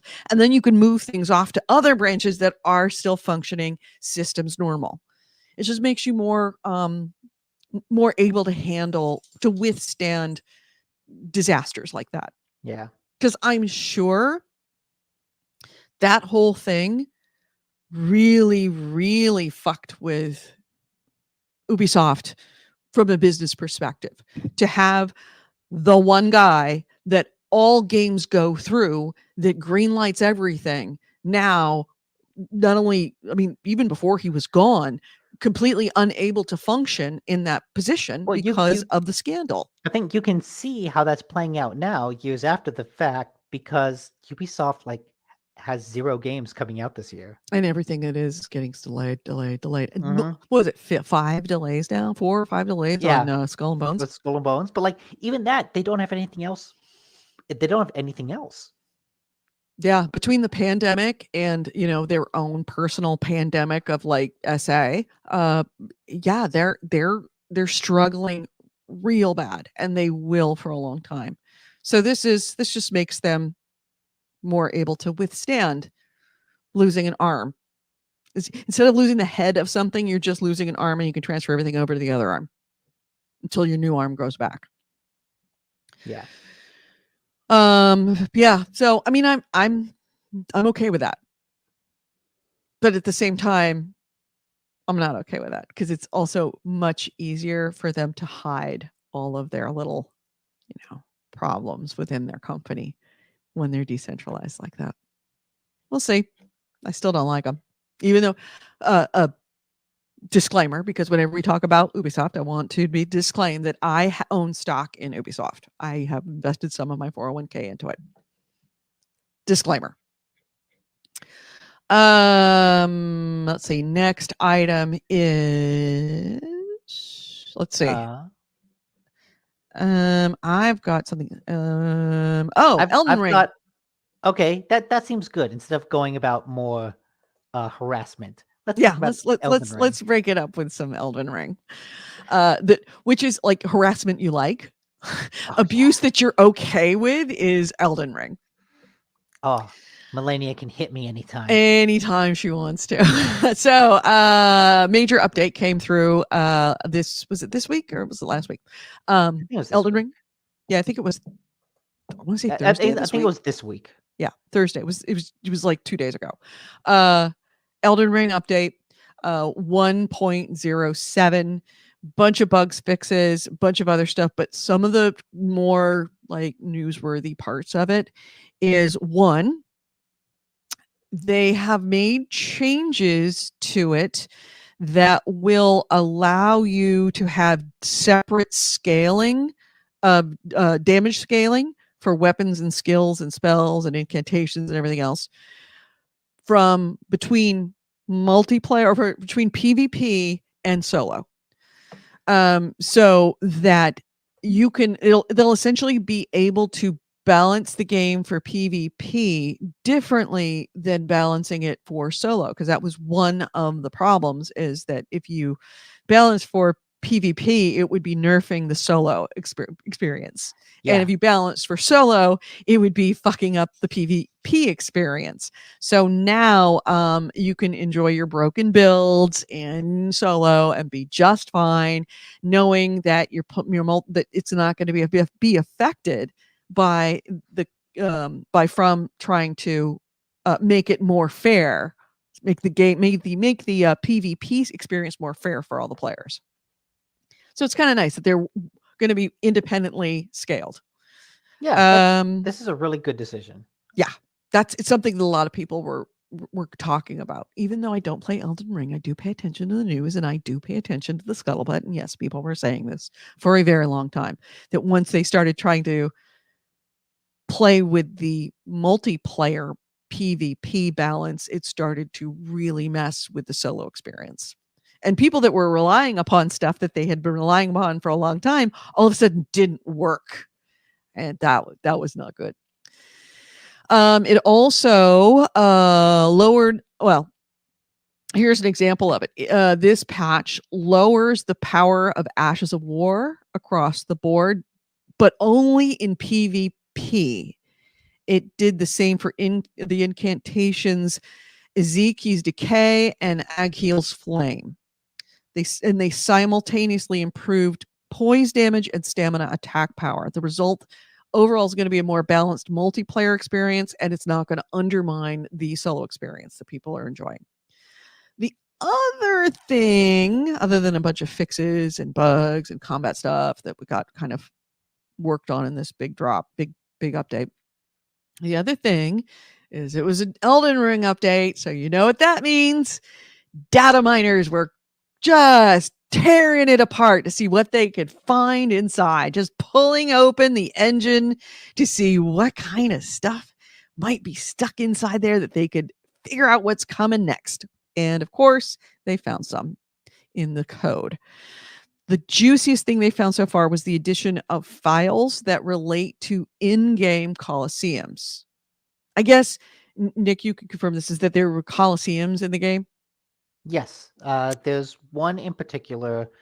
Well, there's a couple coliseums. I can think of two in particular that they really look like there should be something going on there, because you kind of run up to a door and it's a big door and there's just nothing. And you're like, oh, I kind of ran up this path, got to a big building, and there's nothing here.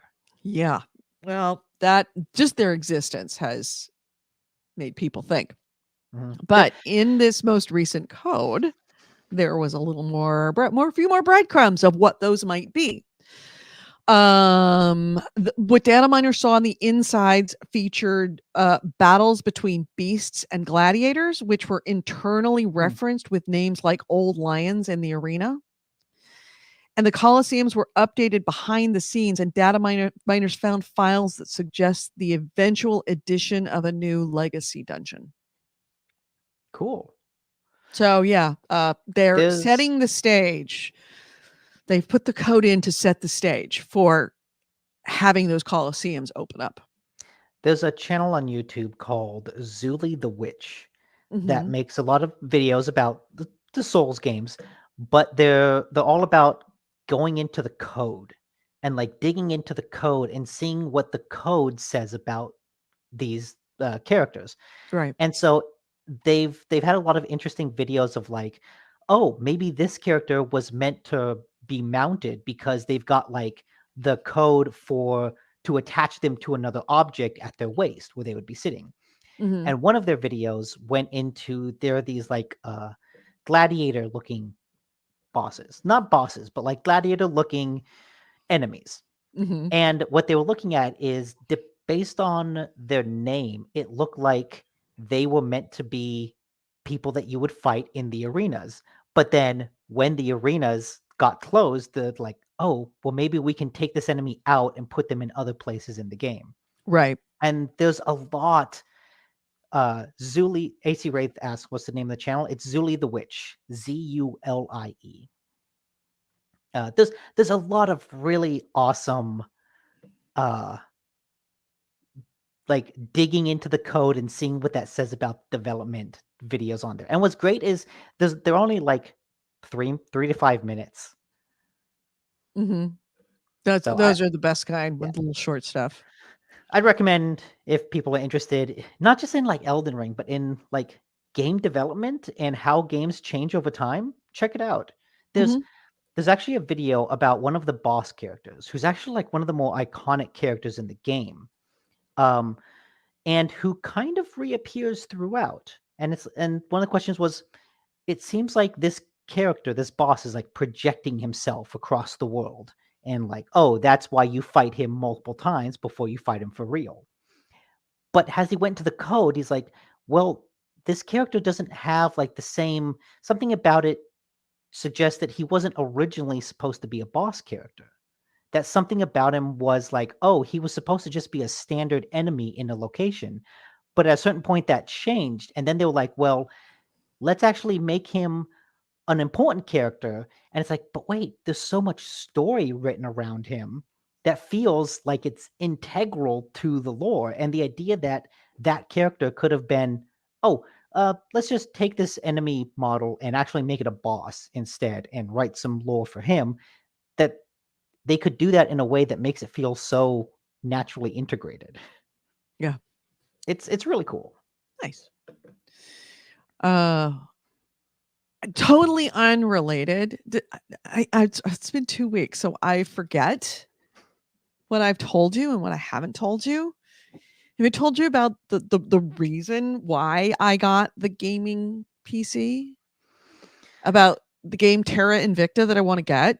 Yes. Yeah. Yeah. You'd been telling me us about that, I think. I think you told Did I tell you what the game is about? No, I just know that you were looking to play more 4X games, and Yes. you're really limited on that Yeah, with the Mac. because a Mac. So, I think I have found the 4X game that it may not bring you into playing these kinds of games, but I mean, think that the concept, as soon as I heard it, would be like, "Oh, Nick would love I this really concept." like Civ. I'm a big fan of Civ. Okay.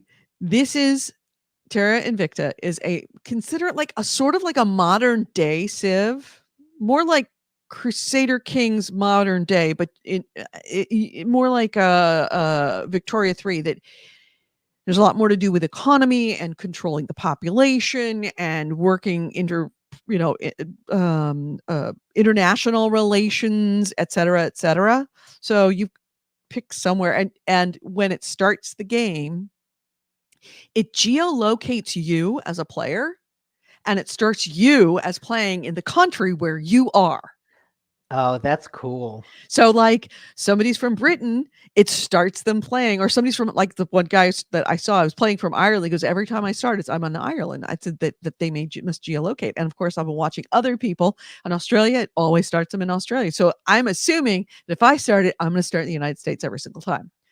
So you start essentially, and you have to like get agents to work for yourself to be able to kind of create this, like, obviously take over the world, but essentially get your area, your zone into a place of superiority and all of that. Very typical 4X. Yeah. Here's the part that I heard, and it's like, Nick would love this. Shortly after you start this game, there is an alien crash landing on the planet. And and over a period of time, you and the rest of the world are trying to figure out what these aliens are doing and why they're here and what they want. And so almost immediately it goes from you trying to create, situations for your own country, then you're trying to create situations for a block of countries, because then there's factions within Earth of what to do about these aliens. Then there's the aliens, and all of a sudden you can pull back, and now you're working in the solar system. I know. It sounds awesome. Okay, that's really cool. Mm-hmm. So it's essentially like Civ or Vicky 3 or some other kind of political building, geopolitical building game with the added twist of aliens arrive. Mixed with XCOM. Now what? Mm-hmm. I am so looking forward to this. I like that. Yeah, it's in early access. Do you know when It's its in early release access. date is? I don't know, but people are playing it. I mean, I've watched a lot of videos about it, and it seems like it's a fully formed game at this point. I have. Speaking of It's early in access, early access the way like Bannerlord was in early access. speaking of early access games that I'm like interested in, that I'm looking like, oh, when does that come out? Playing Pillars of Eternity 2 has made me be like, oh man, I really like these CRPGs.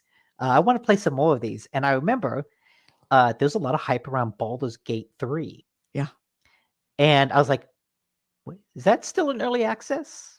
Turns out it is. It's supposedly going Even really still 2 years. It's been in there for 2 Holy- years. Well, I mean, Minecraft was in beta Yeah. for what 11. And so I know that game is coming out. It's supposed to be released next year, and I'm Okay. actually really looking forward to that Why wouldn't you play it in early access? because I want the whole thing. Generally speaking, early access doesn't mean it's not the whole thing. Sometimes it does. And sometimes, more times, when you're talking about a game that's been out for 2 years and a lot of people are playing it already, no, it's the game. I can wait. I've got Pillars of Eternity. I've got other games. All right, fine. Mhm. Yeah, So and, that sounds cool. Terra I Invicta, will- yes, very rated very positive on Steam. Yeah, people that play it are like, "Holy shit, this is a big game. This is a very big game." Yeah, that was the moment when I started to see like the tech trees on that thing, and I thought, "Oh shit, I will. I put need that- another. I gotta get a bigger boat. I gotta get a bigger computer." I will add that to my wish list. I would watch some videos of it. I've been watching. Oh, what's the guy's name?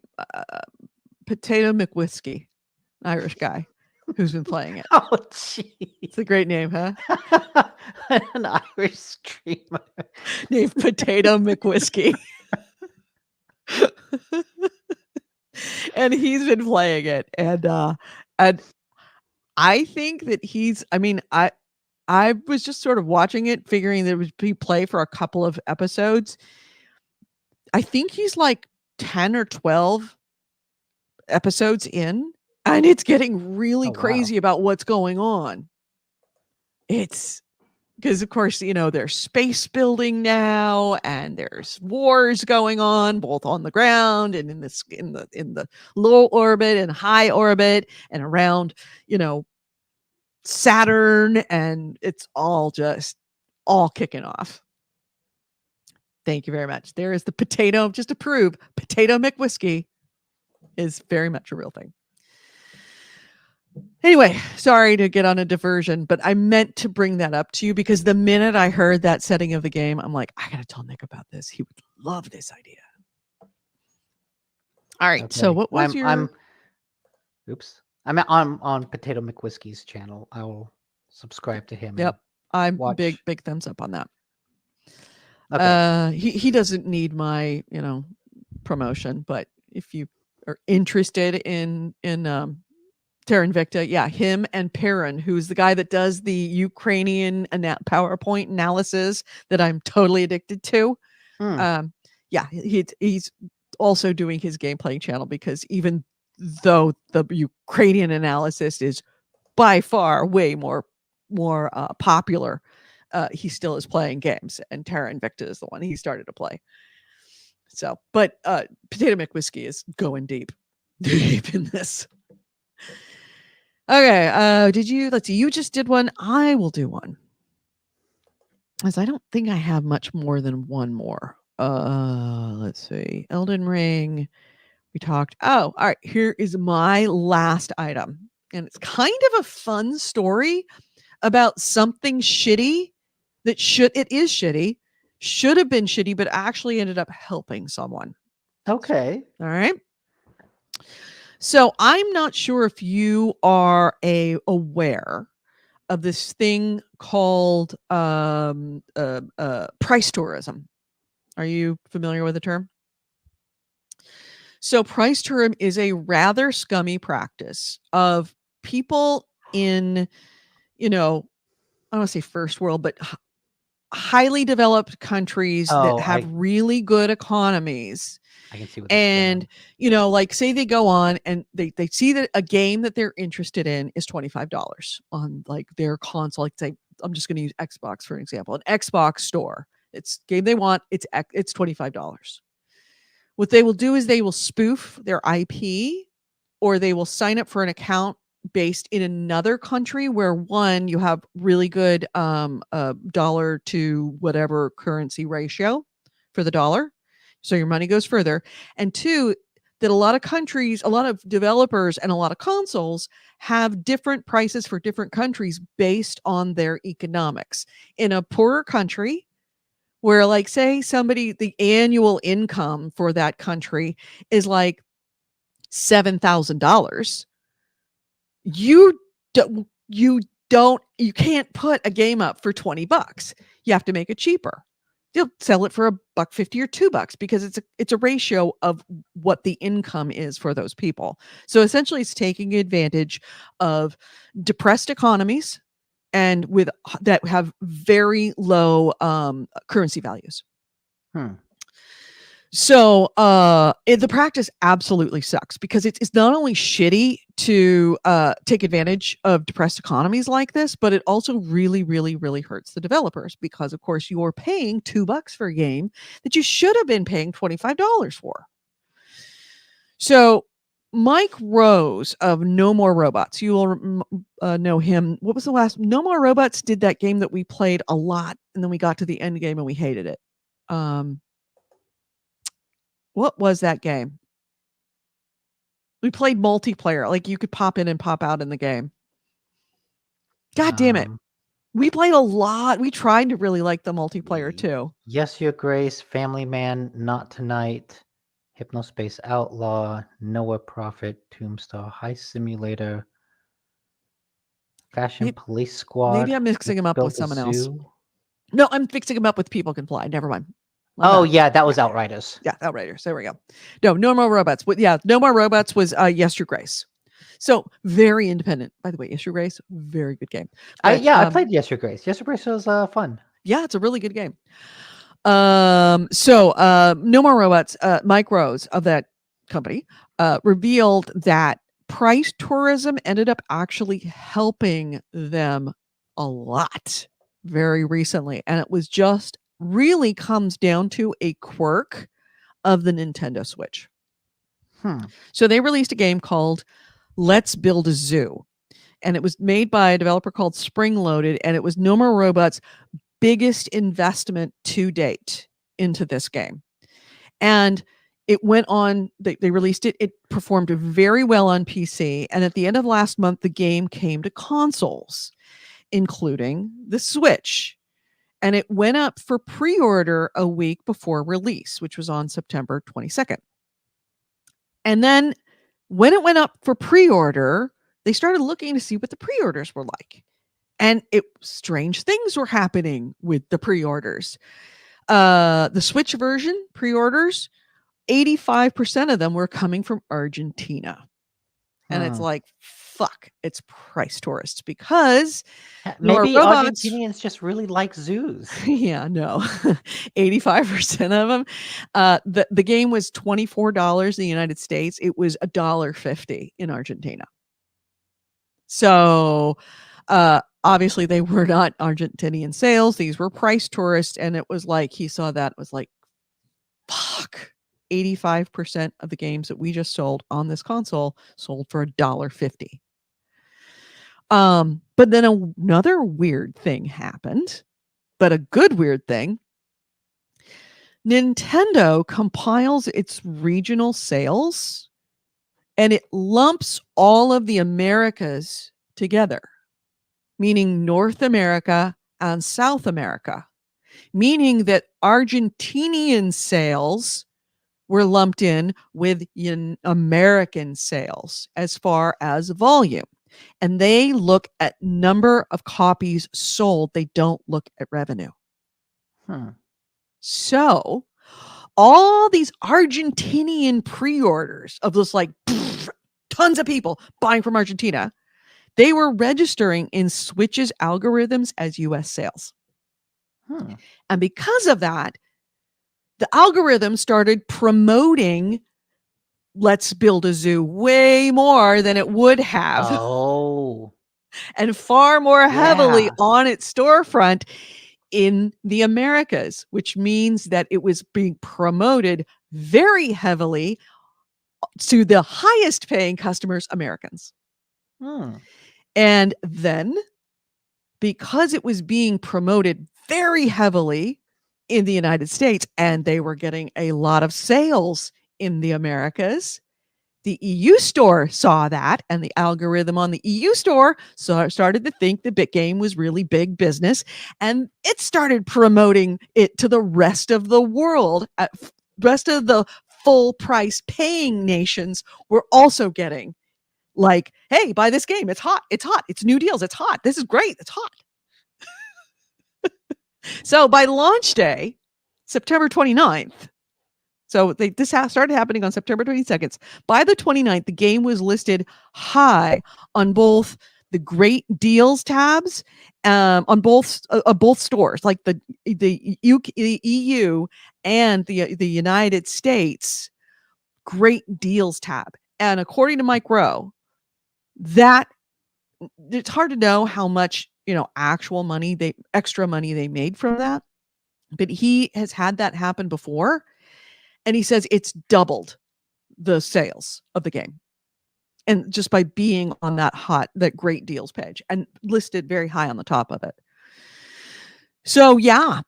And that since that happened, the game has performed extremely well on Twitch. And he describes it, quote, as our best launch to date. Wow. It even beat out it outsold Descenders, which is their most popular game previous to that. So That's yeah, cool. it's kind of like shitty people doing shitty things, but you know what? There's a happy ending. I think you needed to have that. This tells me that if you're launching an indie game on Switch, you need to promote the Argentinian sales of it so that you basically, this is just a way to hack the manipulate system. The Switch's algorithm. Yeah. Well, I'm sure that Nintendo will probably alter the algorithm after this because I mean, who knows? Maybe they will, maybe they won't, but Mia, only one way to find out. Computer. Sorry. She's eating the box. The box is fine as long as she stays away from the laptop. No. We assume nothing with this dog. She starts on the box. Okay. Then when she starts to spitting out the WASD keys, that's when we start to notice that she's gone a little bit farther than just the box. You cannot turn your head on this dog once you start to trust her. She hasn't chewed anything. Then she started going under the bed in the afternoon. So I'm like, oh, she wants to sleep under the bed because it's a little den and it's really cute. It's adorable. Then I will look up from work and I'm walking to the other room, and there in the other middle of the room are my expensive, precious pink Chuck Taylors, just destroyed. I'm like, any shoe under the bed would have been fine, but you ate the Chucks. Oh my God. So, AC Ray says, I always confuse the publisher of No More Robots with 2D Arrays game, not the robots. Yeah. Happens. And he also says Nintendo will fix it, and then price tourism will ruin more game developers. Yay. Yeah, maybe. I mean, honestly, Micro shouldn't have ever said anything. It should have been just a quiet secret. They should have not said anything, and then we're like, the next thing we put out Hey, let's encourage The people way to make sure that a hack sticks around is you don't tell anybody else about the hack. So yeah, but I liked the fact that I could end the story, especially when we're talking about so many shitty things happening to shitty people, that we could actually have a story with a happy ending. Well, good. Yeah. Yeah. But don't price shitty tourist. stories. Do not price tourist. Anyway, next. Okay. Now back to the shitty things. Bring it. TwitchCon happened. Oh no. Oh. And as part of TwitchCon, I think it was Lenovo and Intel had a booth with a foam pit. But it turns out the pit was not really a pit. The point of the pit was it was a competition for influencers to try to push each other off of this pedestal. Yeah, American Gladiator style. And if you won, and they would have rounds and rounds and rounds. So yes. Yeah, so you're meant to knock the other person into the pit. It is designed to you're supposed to fall into the pit. Except that like I said, the pit is not really a pit. It was like a foot, like a couple feet deep. Yeah. And the foam itself was really, really hard. And so what happened is... And there was nothing underneath the foam except concrete. It was on a hard concrete floor with just foam, a relatively thin veneer of foam over the top, just enough for someone hopefully not to break their heads open. But several people got severely injured. One of them dislocated the shoulder? Someone, it looks like, I think someone broke their foot, but we don't know who.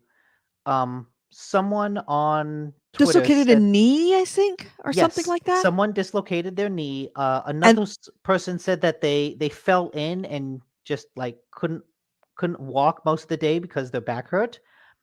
But most infamously, and they didn't stop; they kept going. Yes. Most infamously, Twitch streamer Adriana Chechik jumped in. After winning, I assume won the batch, and then jumped in and kind of did like a cannonball. And when you do cannonball onto concrete, you break your back. And so what happened is, I'm trying to see exactly what. And we're not going to play the video because I haven't seen the video, because I heard about the video, and I have no desire to see a young woman ruin her life for the rest of her life in just a moment. That she was a fully functioning person, and after that, disabled. Well, permanently disabled. She recently she had an update where she went through 5.5 hours of surgery. Yeah, they broke her spine in 2 or 3 places, and they had to do multiple spine fusions and then put a steel rod in her back. Yes, and so she's able to up and walk. But then have you seen the pictures of her walking? It's not. Yeah.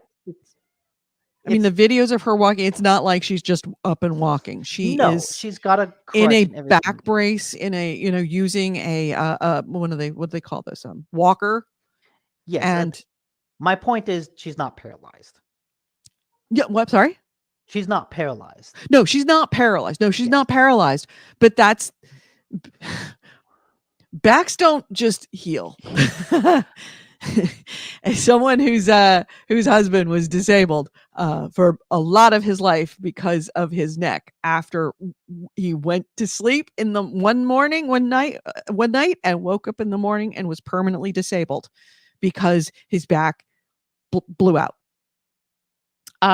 Yeah, that's so yeah. The rest of her life is kind of fucked, and I can't bring myself to watch it. It And- makes and me a you little don't- sick to my stomach to even think that happened. That actually that there's a video of her being not disabled and then disabled by the end of the video. It's just horrible. That's Just to have how a injuries work. and the fact that they knew that That- people have been injured. You know, I've been a Burning Man. I've done activities like run activities out of our camp at Burning Man that were not what you'd call incredibly safe. And this is Burning Man, where, you know, back in those days, maybe now, on the ticket it says you take the responsibility or for injury, disability, or death. On the ticket, that's what it said. So Burning Man should be considered more risky than going to TwitchCon. And whenever we did stuff, the minute someone was possibly hurt or looked like they could be hurt, we shut it down and we sorted it out so that we could prevent as much injuries as possible. But Lenovo and Lenovo and Intel and Twitch. and Twitch just let it go on. It's like, oh, dislocated knee, broken foot. There are rumors that people had to sign a waiver before going into the pit, but That doesn't cover that. It's unclear if that's even the case, and even if it is, like you said, that's still not really an airtight thing for the companies, because when you put on an event like this, there's the natural assumption of safety.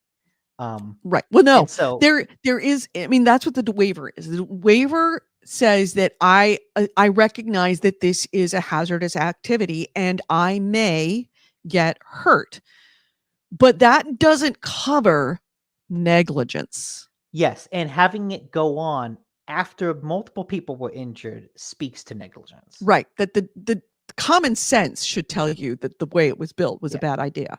When that was borne out by multiple people being injured quite severely prior to the worst of the accidents, and I believe they kept going after she broke her back. I would believe that. I think one of the rough things about the video is that, like, she's lying down and like kind of crawling out, and someone on the announcer's like, "Yeah, she's fine." Yeah. Oh, the lawsuit, because that's considered a permanent disability. Oh yeah, under law. That lawsuit is going to be. It's incoming. It's inevitable. It's going to make the McDonald's hot coffee lawsuit look like chump change. Absolutely. This is going to be bad. And you best believe that Intel and Lenovo are shitting their pants right now. They should be. Oh, I just how do you, even if you're an idiot contractor, how do you let people get injured and then not shut it down? It's just the idea that the people running the booth would not even have like safety instructions of, hey, do this, don't do that. That it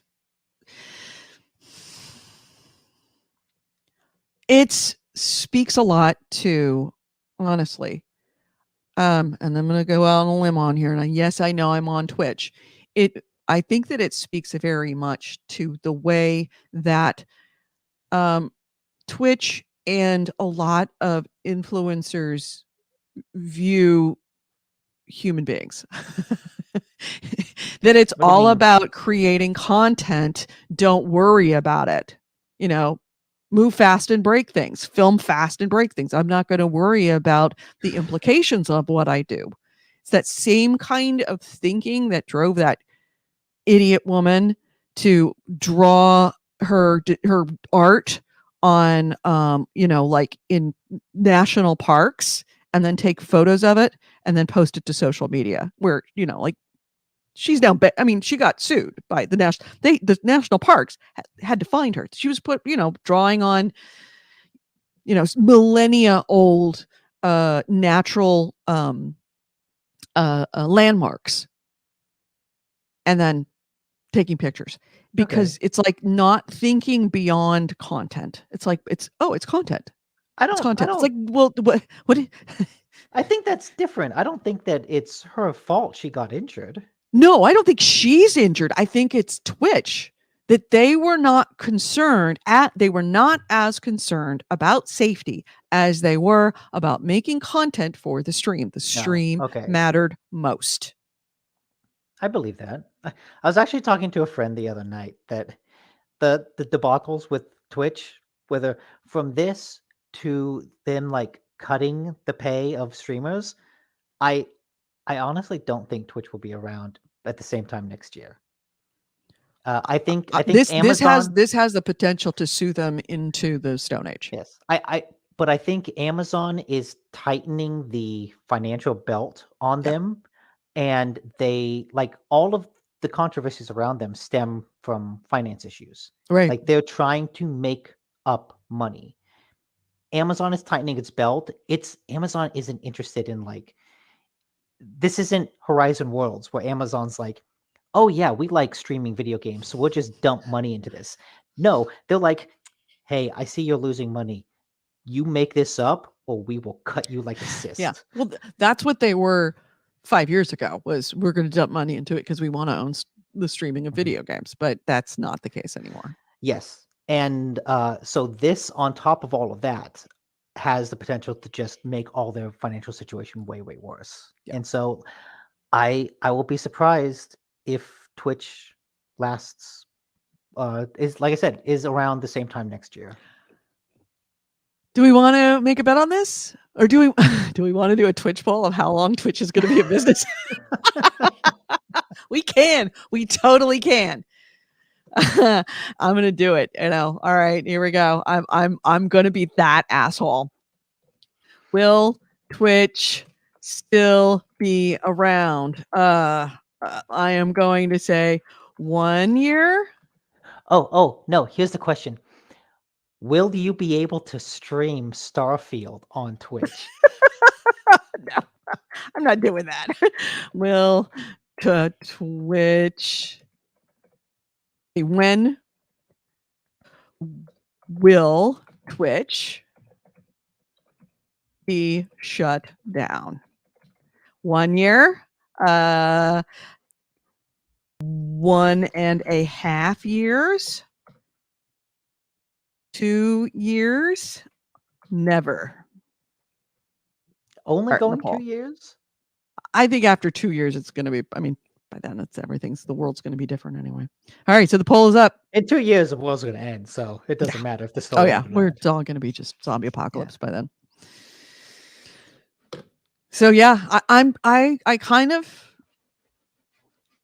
didn't really think about this accident in the scope of somebody said never.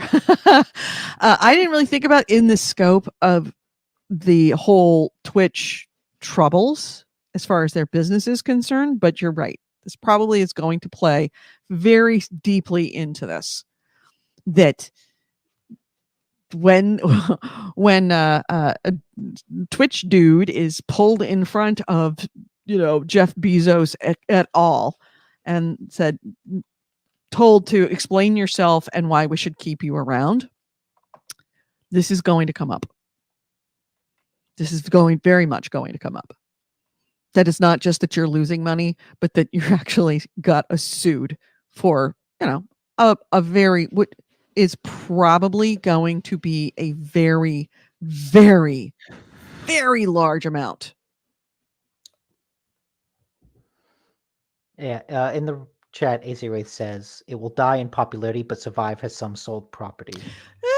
I don't think so. I think it will go the way of Mixer. Really? Mm-hmm. Where are streamers going to go? YouTube? Yes. That's a sad fucking state of affairs. I mean, YouTube's... Oh, man. This is totally unrelated, but an example of how fucked up YouTube, what a dystopian fucking future that would be. So there is this channel that I love. If you've never seen it, it's Ask a Mortician. Fascinating woman. She is a funeral home owner who talks about death and funerals, and she also does very short, spot documentaries talking about disasters that you've never heard about. And not like Titanic or stuff like that. It's like things that were as big as the Titanic but don't have the popularity to it, and goes to those places and speaks to experts. And she said they recently did one that was months in the making, where they traveled all over. They had spoke with historians and experts and all this other stuff. And that YouTube, they put it up and it was getting good traction, and then all of a sudden it disappeared. YouTube declared that it was gory without any educational value. And blood and gore without educational educational content. And it's like, it was a documentary. We spoke to experts. We spoke to literally people in education. We spoke to historians. And you couldn't get any more educational than a fucking documentary about a disaster that happened 100 years ago. But, and of course, YouTube, she tries to go back and talk to them. And she's like, yeah, I have a YouTube manager because I have over 1 million subscribers. But I mean, that person has never gotten a hold of me. I don't even know if she still works here, but she never wrote me back and can't appeal it. And it's the algorithms decided it was blood and gore, and no one's looking at it.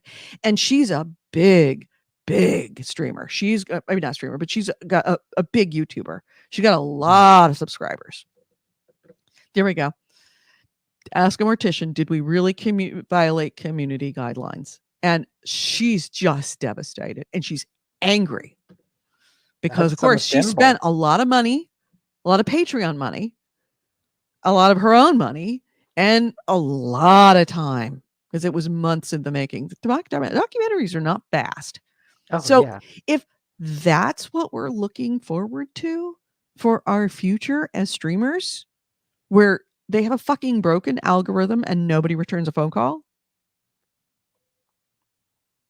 that's a zombie apocalypse. AC Ray said, I've been a subscriber for a while. I haven't kept up, but I know there's good work there. Yeah. On Ask a Mortician, she's great. She's so good. She's so good. Fascinating. Anyway, so, well, the poll. What did the poll say? What were the poll results? The results of the poll were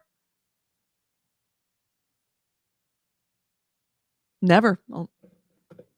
Overwhelmingly never. Okay. I'll take that bet. Yeah, I'll take that bet. There's not going to be never. All right, so your next item? Overwatch 2 came out. And did we talk about Overwatch 2 since it came out? Since it released? No. Well, first off, the DDoS attack that it got in day one. That's right. I think we mentioned the DDoS attack. Yeah. Turns out it's been really shitty. It's really bad. Oh my God, getting so much hate. Everything about it feels like everything that could go wrong has gone wrong. In addition to the DDoS attacks, there was an issue where they tried to update some players, some characters, and ended up locking half the roster out from other players. There's a new player experience that they have set up for new people coming in. And the way that new player experience works is if you say you're a new player, or if you are a new player, you'll get access to a couple characters in the beginning. And then you have to play 20 matches. Then you unlock a new character. Play 50 matches, unlock a new character. And so it unlocks the full roster really slowly. If you played Overwatch 1, you're supposed to get all the characters unlocked from the beginning, because in theory, you know how to play them. Right. That's not the case for a lot of players. So people playing Overwatch 1 load up the game and see, oh, I can't play half the characters. I Yeah. can't play the character that I'm best at because I'm Mhm. locked out of them.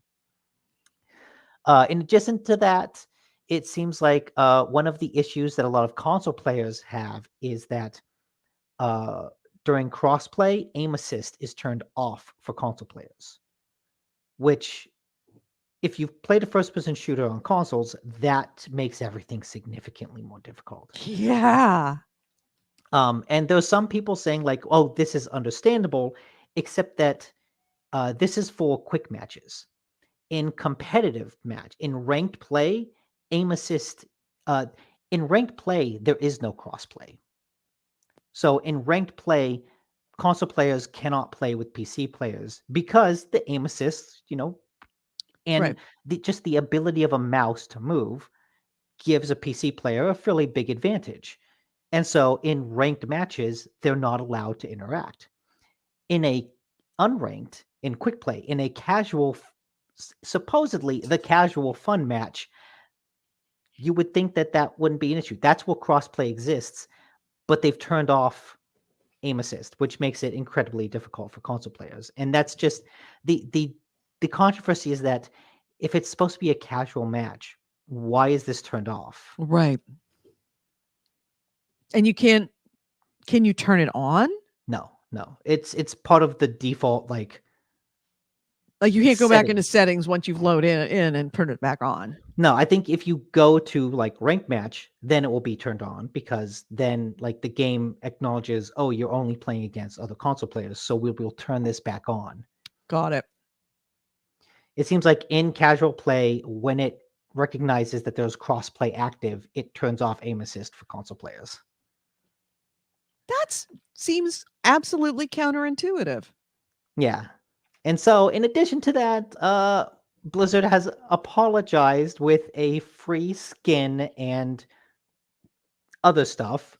But also players are upset because since Overwatch 2 is now a free-to-play game, it relies on, and it no longer has loot boxes.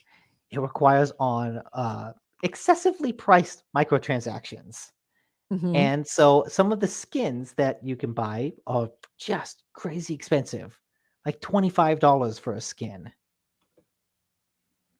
Jeez, $25? Yeah. And that is on top Horse of, armor. Fucking horse armor. and that is on top of people having issues with the new ranking system that's not ranking them correctly, issues with matchmaking, issues with cheaters, and issues with just the way Overwatch 2 changes the structure of the original game to make it more like a traditional shooty McShooter and less of a team-based shooter. We're being watched. I know. She sees the cat. That's a he. Oh, he sees the cat. Buddy, are you seeing things? Vice Ravana has a good point. Why do we even call them microtransactions? They're not. They're just transactions now. That's a really good point. Yeah. Yeah. They're kind of not. When they're $25 a pop, there's nothing. That's a game. That's a full game. Yeah. So maybe we should start calling them macro transactions and just call them what they are. Yeah, I feel like that's appropriate. Yep. So Overwatch 2 continues to be on fire even 2 weeks after its launch. Right. Yeah, I think, did I read that it was one of the lowest ranked games on Metacritic now? Or is it what was Steam? It's getting hammered somewhere, if not both. I believe it. Probably Metacritic. Aw. Are they playing? Yeah. Aw. She likes to grab him by the collar. By the scruff. By the collar. Oh, okay. So, yeah, well, I'll just be here while I hear dog play in the background. What do you want to talk about next? Because I'm all out of stories. Let's continue with the shitty stuff before getting into some of the slightly lighter things. Okay. There's a new sexual harassment lawsuit against Activision. SA. SA? Do I have to say SA? Will we be blocked? Yeah, I'm taking no chances with the freaking algorithm. I'll just say None. harassment. 0. You can say essay. Everybody knows what essay is. Okay. So basically, this is filed by a Jane Doe against their former manager, Miguel Vega. And it basically alleges that even after all of the company's dirty laundry had been aired, that Mr. Vega was basically harassing her throughout her job, throughout her tenure there, from 2016 to 2021, regularly groped her breasts about a dozen times, attempted to kiss her. All of them were unwelcome, and each time she rejected him, he assured her that one day it'll happen. One day you'll give in. During meetings, he abused and belittled her, Oh, God. and all of this continued happening even after all of the stuff about Activision came out. No. It- Really? Even after yes. all of the, like, holy shit, it all came down, he was still doing it? Yes, he continued to do it up until August 2021, when he threatened to release compromising photos of her, and she reported that to, let's see, Vega was finally reported directly to Miss Doe's manager in August, and shortly after that, he left a voicemail on her attempting to mitigate the harm he caused her, and he was finally fired on September 1st. But she's basically asking for damages to compensate for not just all of his tenure, but also his continuing harassment after the harassment news came out. Right. And after she reported it. Yes. Holy shit, how stupid do you have to be? How entitled to a woman's body do you have to be to continue after the news came out, after that article came out? Yeah. To continue to do that there, and then after he gets reported, leave a voicemail being like, "Hey, so we can work this out, right?"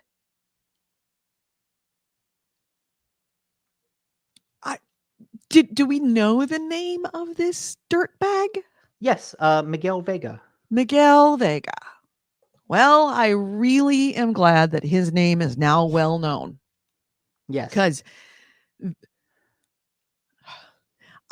just when I thought the Activision Blizzard shit show couldn't get any worse. I mean, it's all bad. I mean, destroying someone's life to the point of where she, harms herself. It's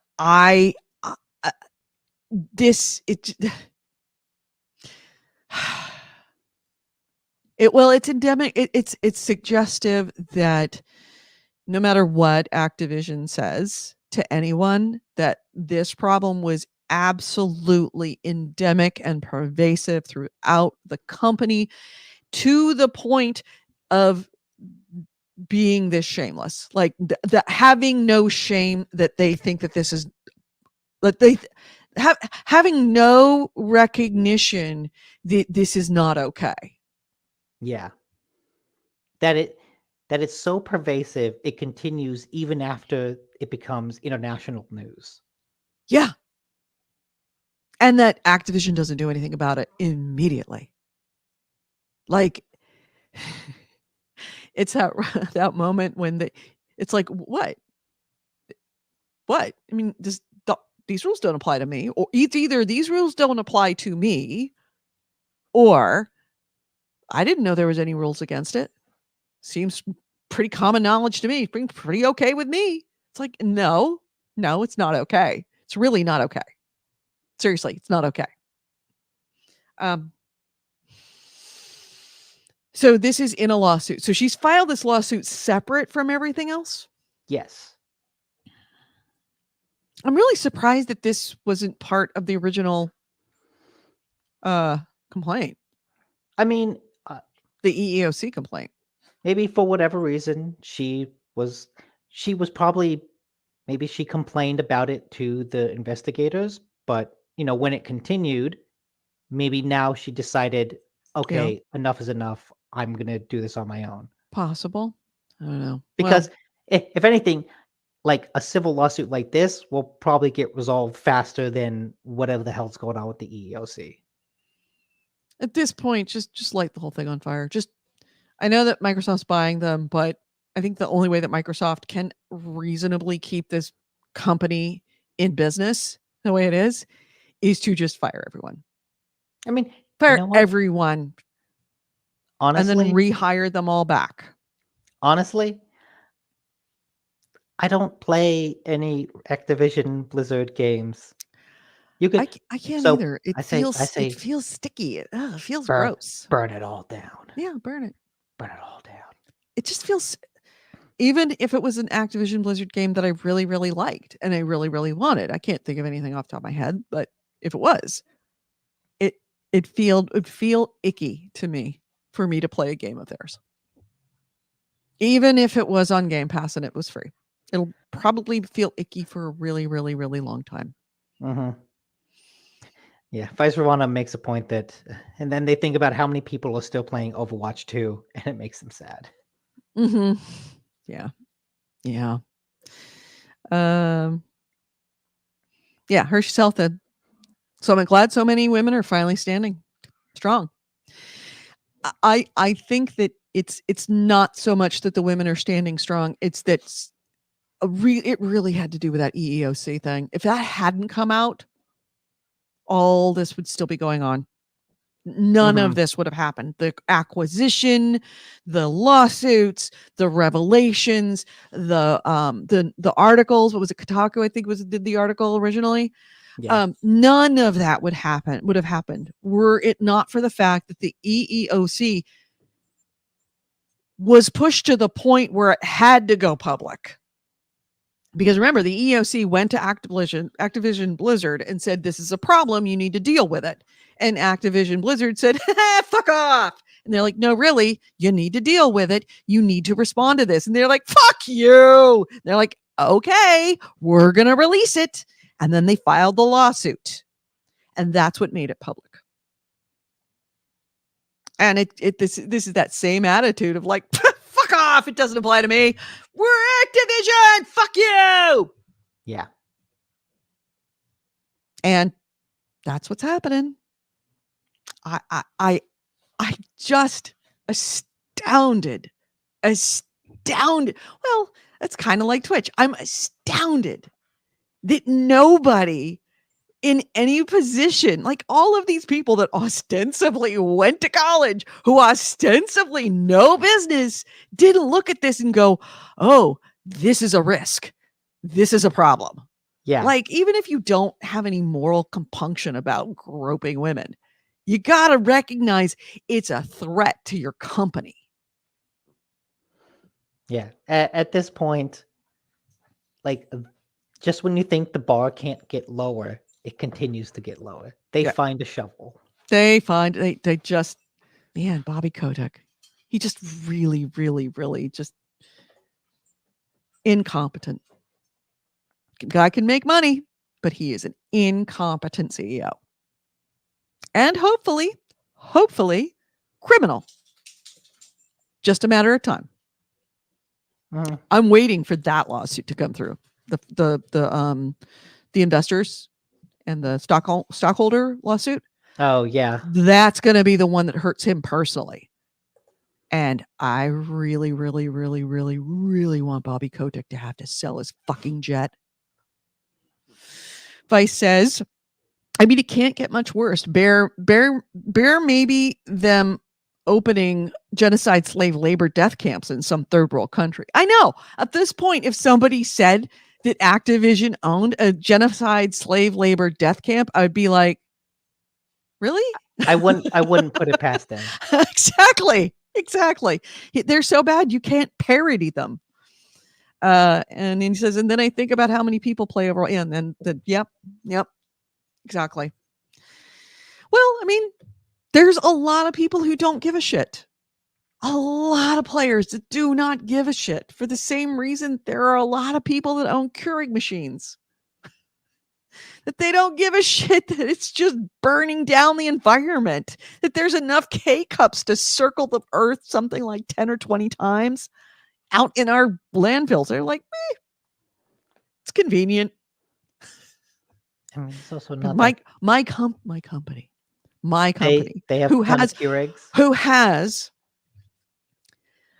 made a point of having, like, we have split up trash, recycling, and compost sections, who make a point of having eco plastic knives, forks, and spoons. Keurig machines all over the fucking place. Everywhere. Keurig machines. Okay. They will spend all the extra money on the eco plates and spoons, knives, plates, and forks. But like, here's the thing. I can understand a Keurig machine in a hotel room. That makes sense because like they make 1 cup at a time. You put like 1 cup in the hotel room for the guests to make 1 cup of coffee because they're going to drink 1 cup of coffee in the morning and then check out. Why would you have a Keurig machine in an office where I assume there are hundreds, if not thousands of people lining up to get coffee on a daily basis? It's because they can put coffee around the whole place without actually putting in a sink. But that's also stupid because they have water, like instant dispenser water machines sitting right next to the Keurig container. Yeah. So you could have an instant dispenser coffee machine right there.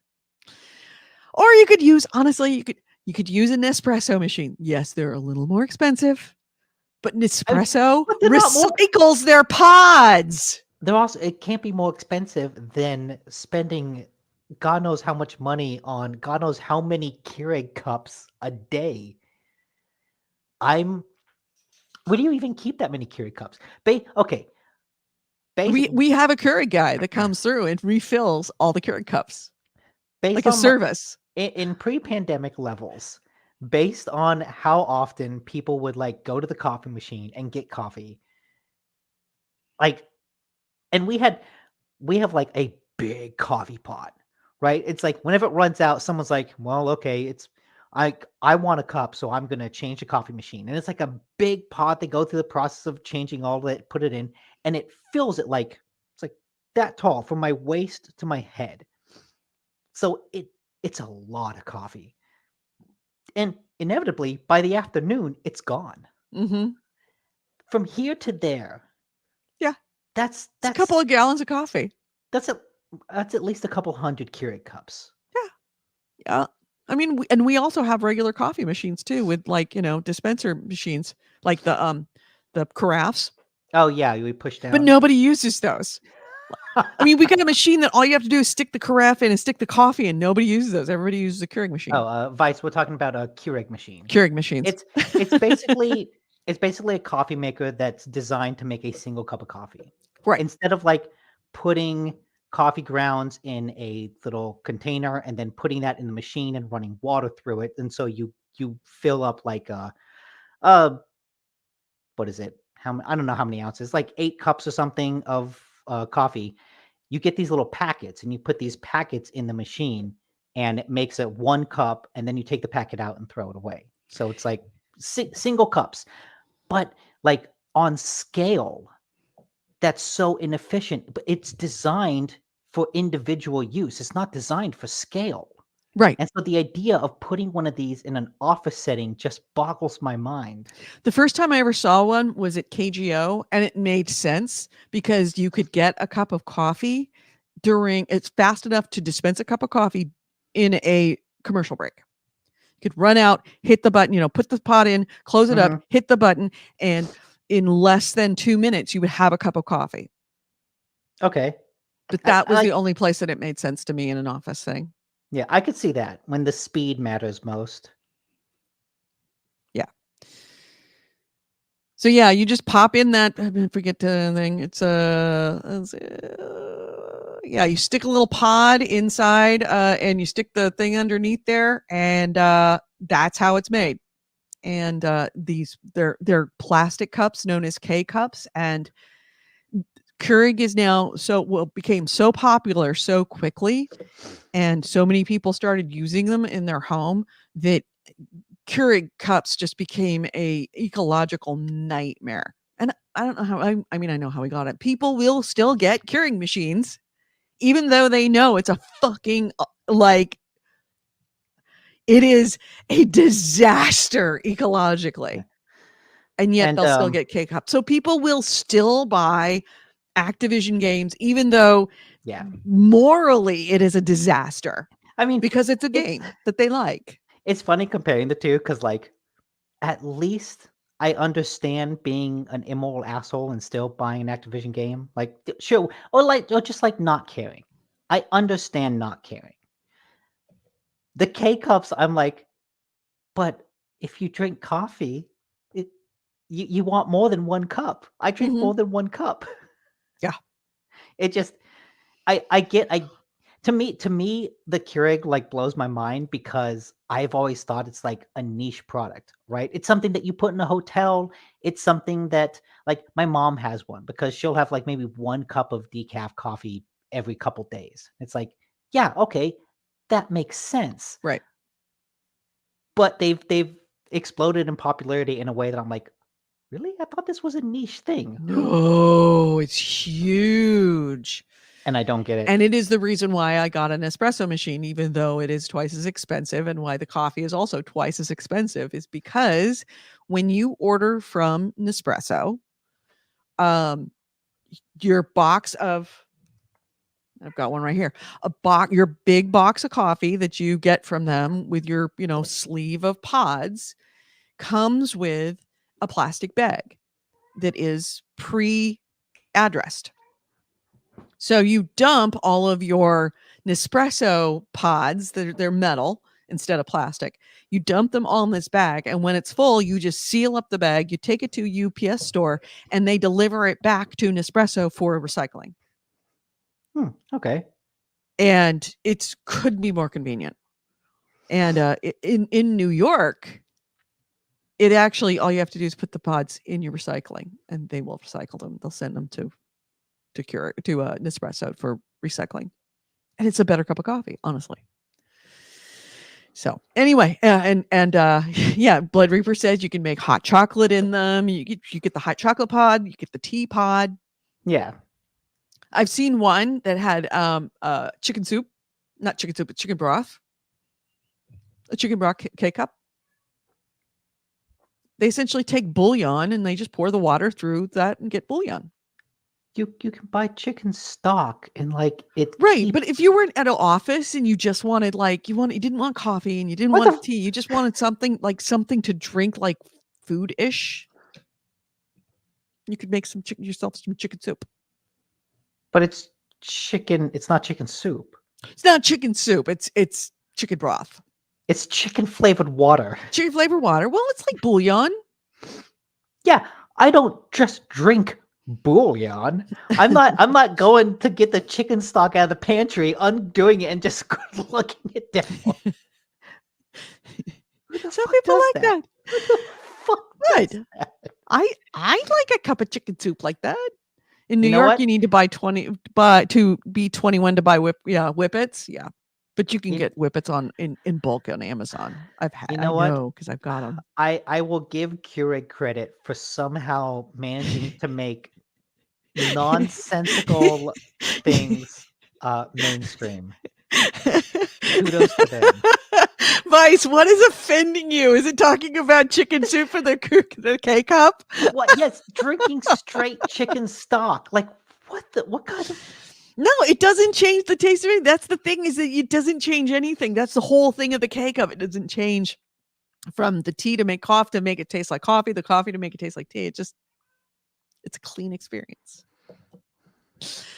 Anyway, everything just envy. Sorry, shall we move on? Let's move on. Can we move on? It's 5:30. Let's move on. Are there beef flavored cups too? Can I get pork? Lamb? Let's move on. Okay. I have a couple ones. I'll try to get fast because it's 5:30, Nick. The sun is going down. Okay. So there is an NFT game called Decentraland. Mm-hmm. And like any NFT game, it got a lot of investment, to the point of $1.2 billion worth of investment. So last week, the company, from DApp Radar, is an app store that tracks NFT transactions. And they found that Decentraland, this NFT game that has $1.2 billion worth of investment behind it, had 30 daily active users. Oh my god. So, oh my god. Was this a play to earn? oh, one of those games. Yeah. Like, I don't know the details Okay. about it, but whatever. It's the kind of game that when you read about it, you're like, oh, fuck you. Mm-hmm. Decentraland has refuted those numbers in a blog post, that would they break down their own calculations to come away with saying they have 8,000 daily active users, which again, it's better than 30. But for a video game with $1.2 billion behind it, having 8,000 daily users is a Oh my little god. questionable. Oh my god. No, we have at least double that. You're not gonna make back $1.2 billion with 8,000 daily users. Mm-hmm. Yeah. There we go. It's just something that speaks to we've gotten far enough into the crypto bubble that the crypto bubble popped a couple months ago. Oh The yeah. crypto gaming bubble is certainly on its way to popping. I think it's popped. I think the crypto gaming, the play to earns for cryptos are kind of done. Well, these games are still in production. There's still someone working on them. Well, there's still people that are launching new crypto, and doing rug Yes. pulls.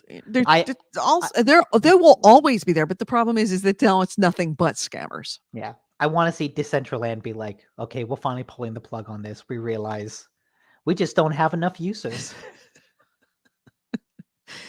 Just oblivious. Yeah. Yeah. I'm sure they're enjoying their Teslas with that investor money. Yeah. AC Wraith says it's a niche of a niche of a niche. Mm-hmm.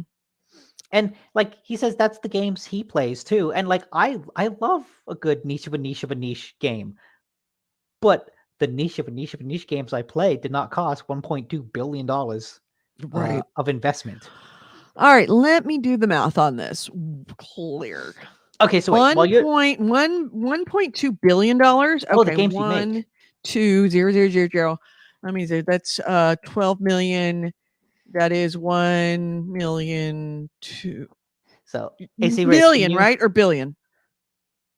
Billion. Okay, With there a we B. go. So this is that's 120 million. That is 1.2 billion. All right. 1.2 billion divided by 8,000. That is $150,000 per user that they have spent. Per user. I mean, if the user actually got some of that money, I would gladly boot it up and play some. Yeah. I mean, so though, Hershey Health says that I'm sure you'll probably want to smack me for this, but I think in time this NFT thing will work. Not now though. That's an interesting take. I don't know if I agree, but the price of bulbs are going to go back up. Oh yeah, the price of tulip bulbs absolutely going to recover. Oh, okay. But it is the kind of thing that it's a solution looking for a problem. If like there is flying cars. Yeah, exactly. Jetpacks. Right. Yeah, absolutely. Right up there with jetpacks. No, okay.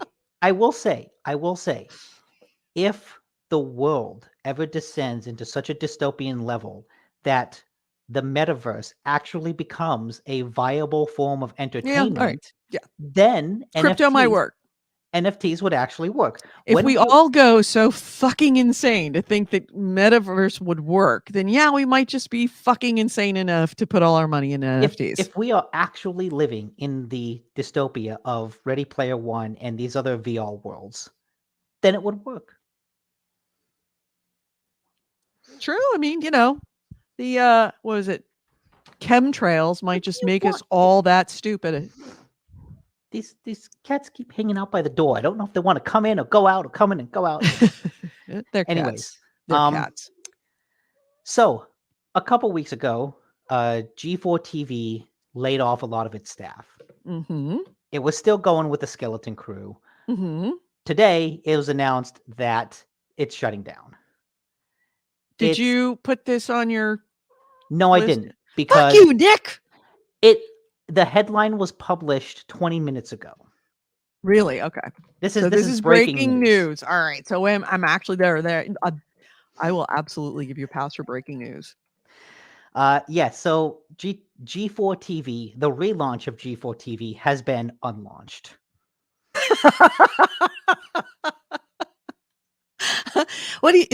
It's unrelaunched. Yes, it's been unrelaunched. Right. Which I feel bad for the people involved because, I liked Kevin Pereira and Adam Sessler. Like, they were cool guys, and I liked watching them, but it just didn't find an audience. And after all the layoffs a couple weeks ago, it's like, yeah, the writing's on the wall. Yeah, I mean, G4 was never really what it needed to be. It didn't really serve the community that would keep it going when it was converted from Tech TV. And it had a lot of life left in it when it converted from Tech TV to G4, when they were still Leo Laporte and Patrick and all of them were all still like, these are, essentially Gamer Nexus. Well, it was a channel of people that were Gamer Nexus. Well, That's when it worked. It was like Twitch before Twitch, because there was a show called It was Arena Twit. that was basically esports. Mhm. There was a show where a guy ran around making machinima in MMOs. Mhm. There was like niche, goofy. It was like a YouTube channel. Right. It was a YouTube channel before YouTube became a big thing. Yeah, If anything, absolutely. it was ahead of its time, but the world has passed it by now. Yeah. Well, I think that if they went back to it, recognizing that what worked and not trying to be anything more than that. You guys are still one what? What do you mean? I think he means on. Oh, I'm sure we're still on. Of course we're still on. There's a lot to talk about. 2 weeks worth of stuff to catch up on. AC Wraith. Yeah. There were a few tangents. But if they recognize what worked and recognize that they need to serve the nerd crowd, and that the nerd crowd absolutely will come to your channel. Actually, I don't know. At this point, no, you're right. It's probably the advent of being an online digital world and people really not doing TV and cable channels anymore, only by, we do subscription stuff. Mhm. Yeah, it's probably, it couldn't come back. Not in the way that they wanted to. They got another widget salesman to try to redo the channel. But yeah, you're never going to make it with a widget salesman. You have to have somebody who truly gets the audience. Yeah. Dude, I watched 60 Minutes and took 2 naps. Yeah, I know. It's not my fault if you don't have enough to talk about to make a 3.5-hour show on your channel. But then Goldie makes a good point. He says that there are so many indie people on YouTube doing what G4 did that they're not needed anymore. Exactly. But it would be kind of, I guess, convenient to be able to take all of the things that particular niche people would like, and instead of having to jump around to everything on their YouTube, to go to one place and it'd be there. Now, granted, you could do that by curating your YouTube, likes and dislikes, and really saying, I like this, I don't like this, so that you can actually curate your stream, so you can literally put it on and it's everything that you like. With smart But TVs, I can even get those shows on my TV. Right. Yeah. I mean, that's what I watch every night. I watch Netflix and YouTube. That's it. And I Mhm. watch lots of YouTube on my TV. Oh yeah, that's exclusively how I do it. But So yeah, long speaking live of, him. The king is dead, yeah, and speaking and, of and actually dead this time. media companies getting sold, Hmm. a bunch of games from the CNET suite of stuff got sold to Fandom, and this includes sites like Giant Bomb, GameSpot, Game FAQs, and Metacritic, among some others. Oh, really? It also included game FAQs and Yeah, interesting. the total thing is GameSpot, Metacritic, TV Guide, Fanatical, Comic Vine, Cord Cutters News, Giant Bomb, Game FAQs, and Screen Junkies. And Screen Junkies. Yep. How And much? Do they have a price on that? I think it was, yes, they do. It was 50 million, That's it. which in 2020, Red Ventures bought all of these sites from CBS for 500 million. Yeah. 2 years later, they sell it to Fandom for 50 million. Widget salesman. They took- Running it into the ground. I don't even know how much of a percentage loss that is. That is a 90% loss. No, that's not 90%. That's like 1,000%, right? To go from 500 million to They 50 lost million. 90% of their money. Oh yeah. It's nuts. And it's a little unnerving too, because Fandom is like, it's a wiki site, and they're trying to No, branch out into 5 other million, things. 50 million to 500 million. Yeah, that's right. 90%. They lost 90% of their money. But even among wiki sites, Fandom is not very good. The wiki sites that are run by Fandom generally, like, I bring it up on my phone. Game looking for FAQs stuff. used to be much better than what they do. I don't go to Game FAQs No, anymore. I don't go to them either. But like, there's I forget, it's like Fextra Life, I think, is one. I don't know if that's Really? like There's something called Fextra Life. I don't know if that's just Souls related, or if that's like a more general like wiki thing. But I usually just look for a wiki page. I'm not even sure if anybody runs any of these things, but well, I know because yeah, Fextra Life is like a wiki thing. But I know this because they have a lot of stuff about Souls games, and the way that their wiki thing is laid out, it's really, really good. really, Fandom kind of sucks. So, well, it's one of the reasons why I don't like Game FAQs. It's inevitably the question that I have that I'm going to Game FAQs for. I can't find it answered properly, or I have to hit so many continue pages in order to get to the answer of what I'm looking for, that it just becomes like, fuck it, I'm not going to do it, because I'm looking on my phone because I'm playing a game on my television. yes. Okay, and so the final news that I have. Thank you, because it's getting dark and I have to walk the dogs. So, Cattail.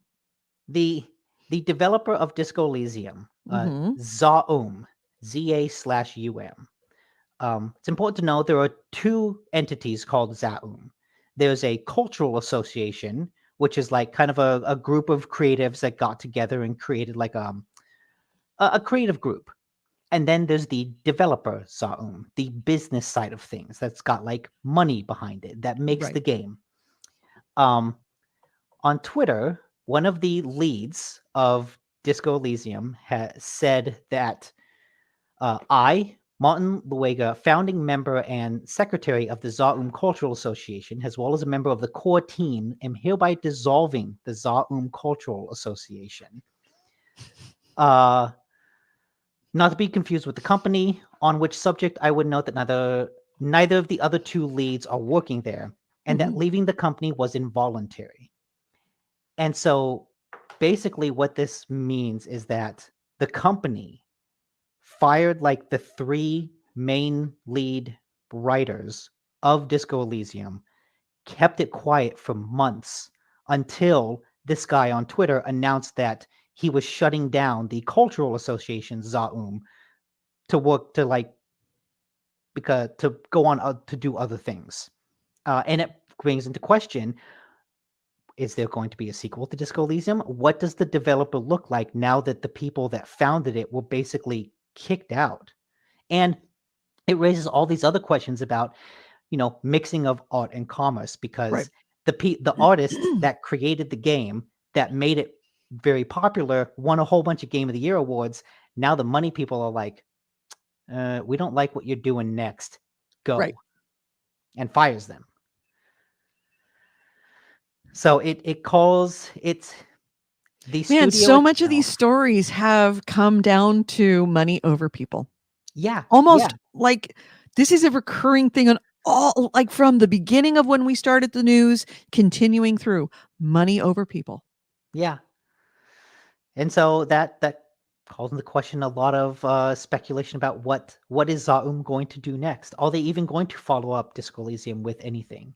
Because They don't have anybody to write stuff. Disco Elysium was based on a book written by one of these guys. Right. So they can't use it. Yeah.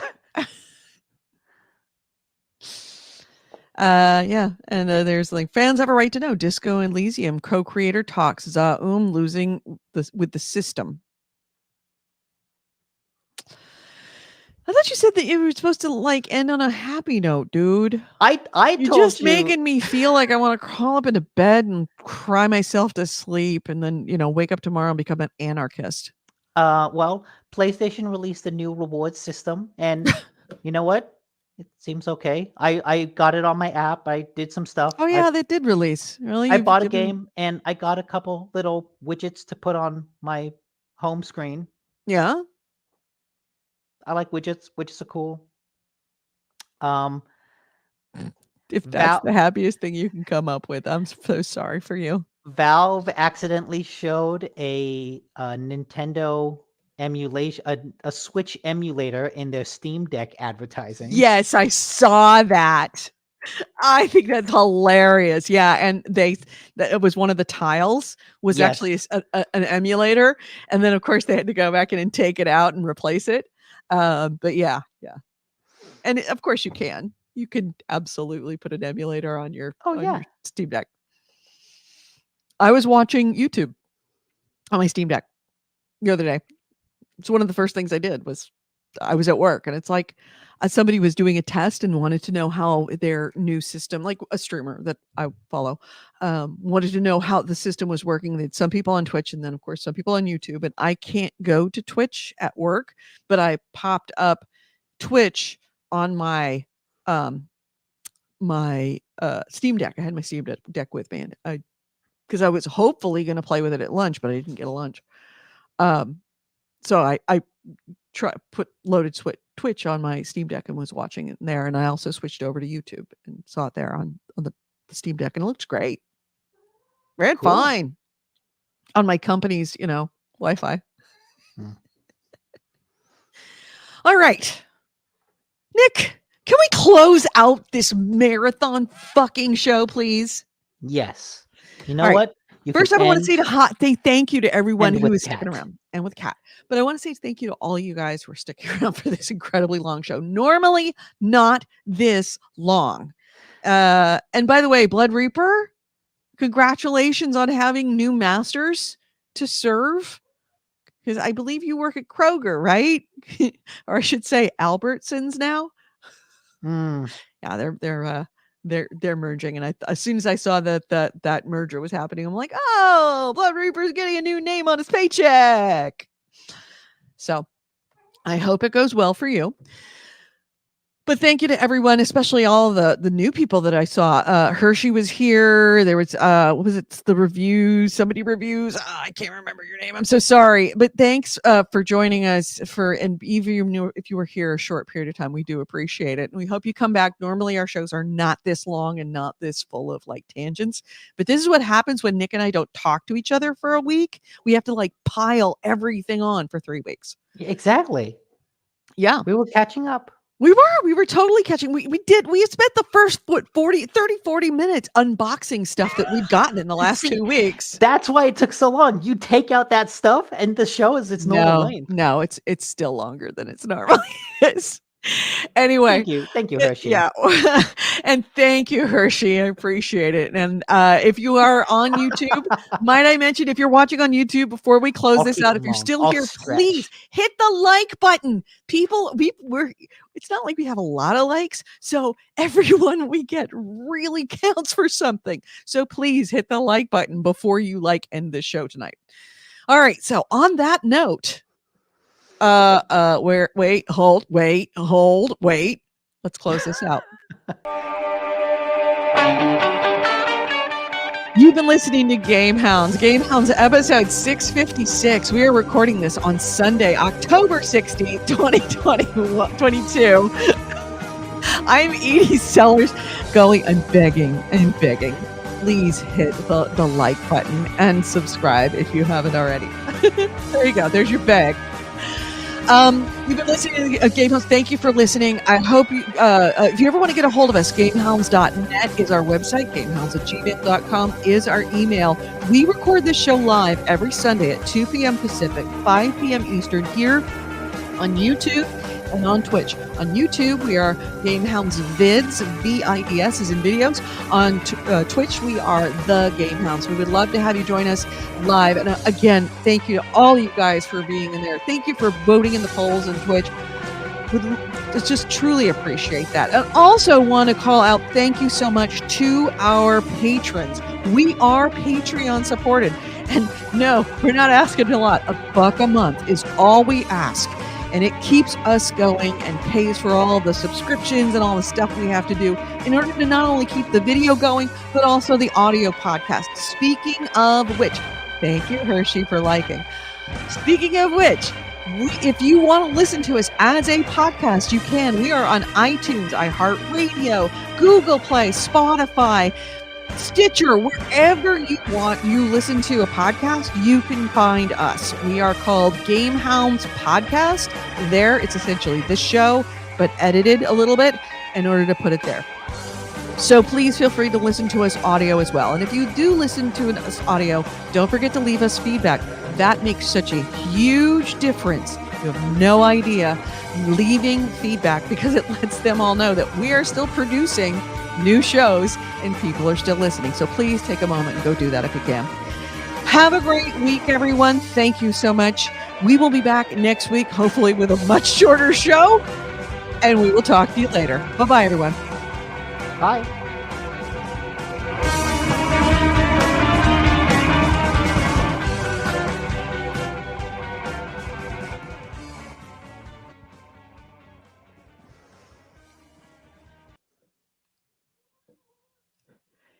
And stop and save. GH 6. Do this every week. 656 raw.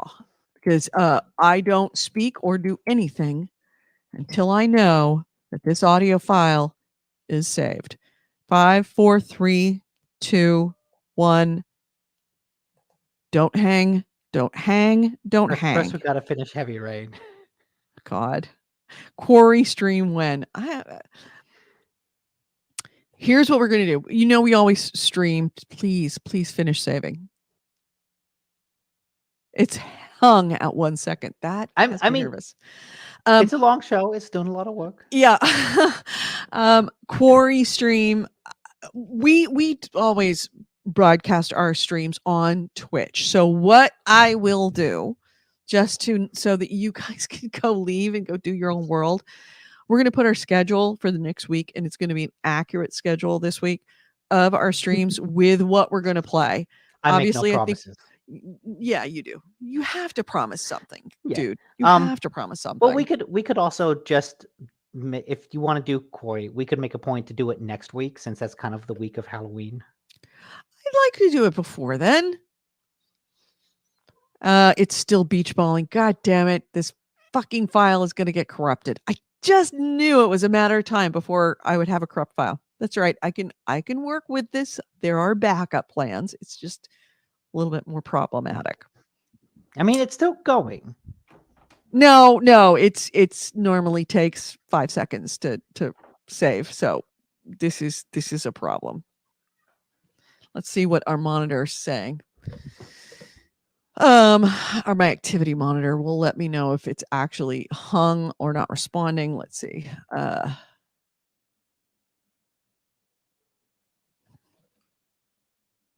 monitor. But yeah, I'll put on the schedule, the Twitch schedule, what when we're gonna do stuff. All right. Activity monitor is saying that. Oh yeah, it's Audacity not responding. Fuck. God damn it. It's just the perfect way to end the day. Really, it is. So yeah, we'll put on the schedule of what we're gonna do tonight. Nick, are we gonna do anything tonight? Finish up Heavy Rain tonight? 8 o'clock. We can do that. Yeah. Yeah, that would be good.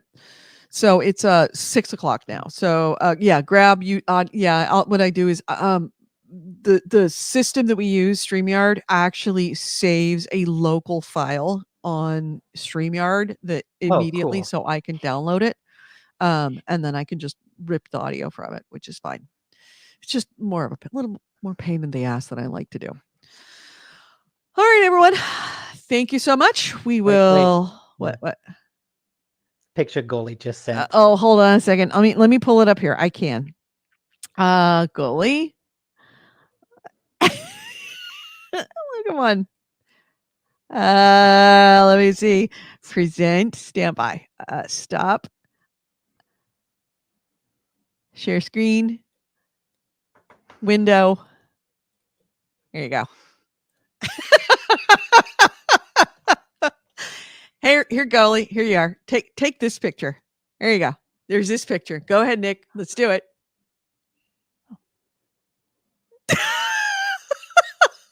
Right. There you are. There's the background for you, Net Goalie. Oh my god, this is such a misshapen heart. How do people do this? What this? Yeah, I can't get it to look. You got boy hands. You know, you could do the Asian thing. Let's it this way. Oh yeah, that. Yeah. Okay.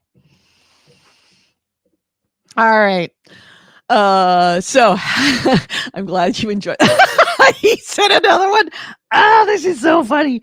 But I've got to go because I've got to go to the bathroom and the dogs have to go to the bathroom, and that's the worst combination. All right, hold on. Let me get it out. Come on. Oh, you know what? I'm just gonna have to quit the Audacity. It's not responding, and it's starting to slow down this computer. All right, there we go. Come on.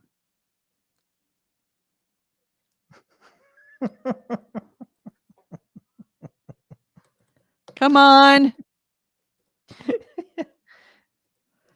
Cancel. That's a good picture. I can't get it to come up. I gotta take that picture of Goalie and make it like his. Oh, there we go. Logo. Yeah, that's the new one. We gotta make that the background of the show. There you are. Oh, unhappy Goalie. I mean, what? Between the two pictures, like they are the perfect react shots for YouTube thumbnails.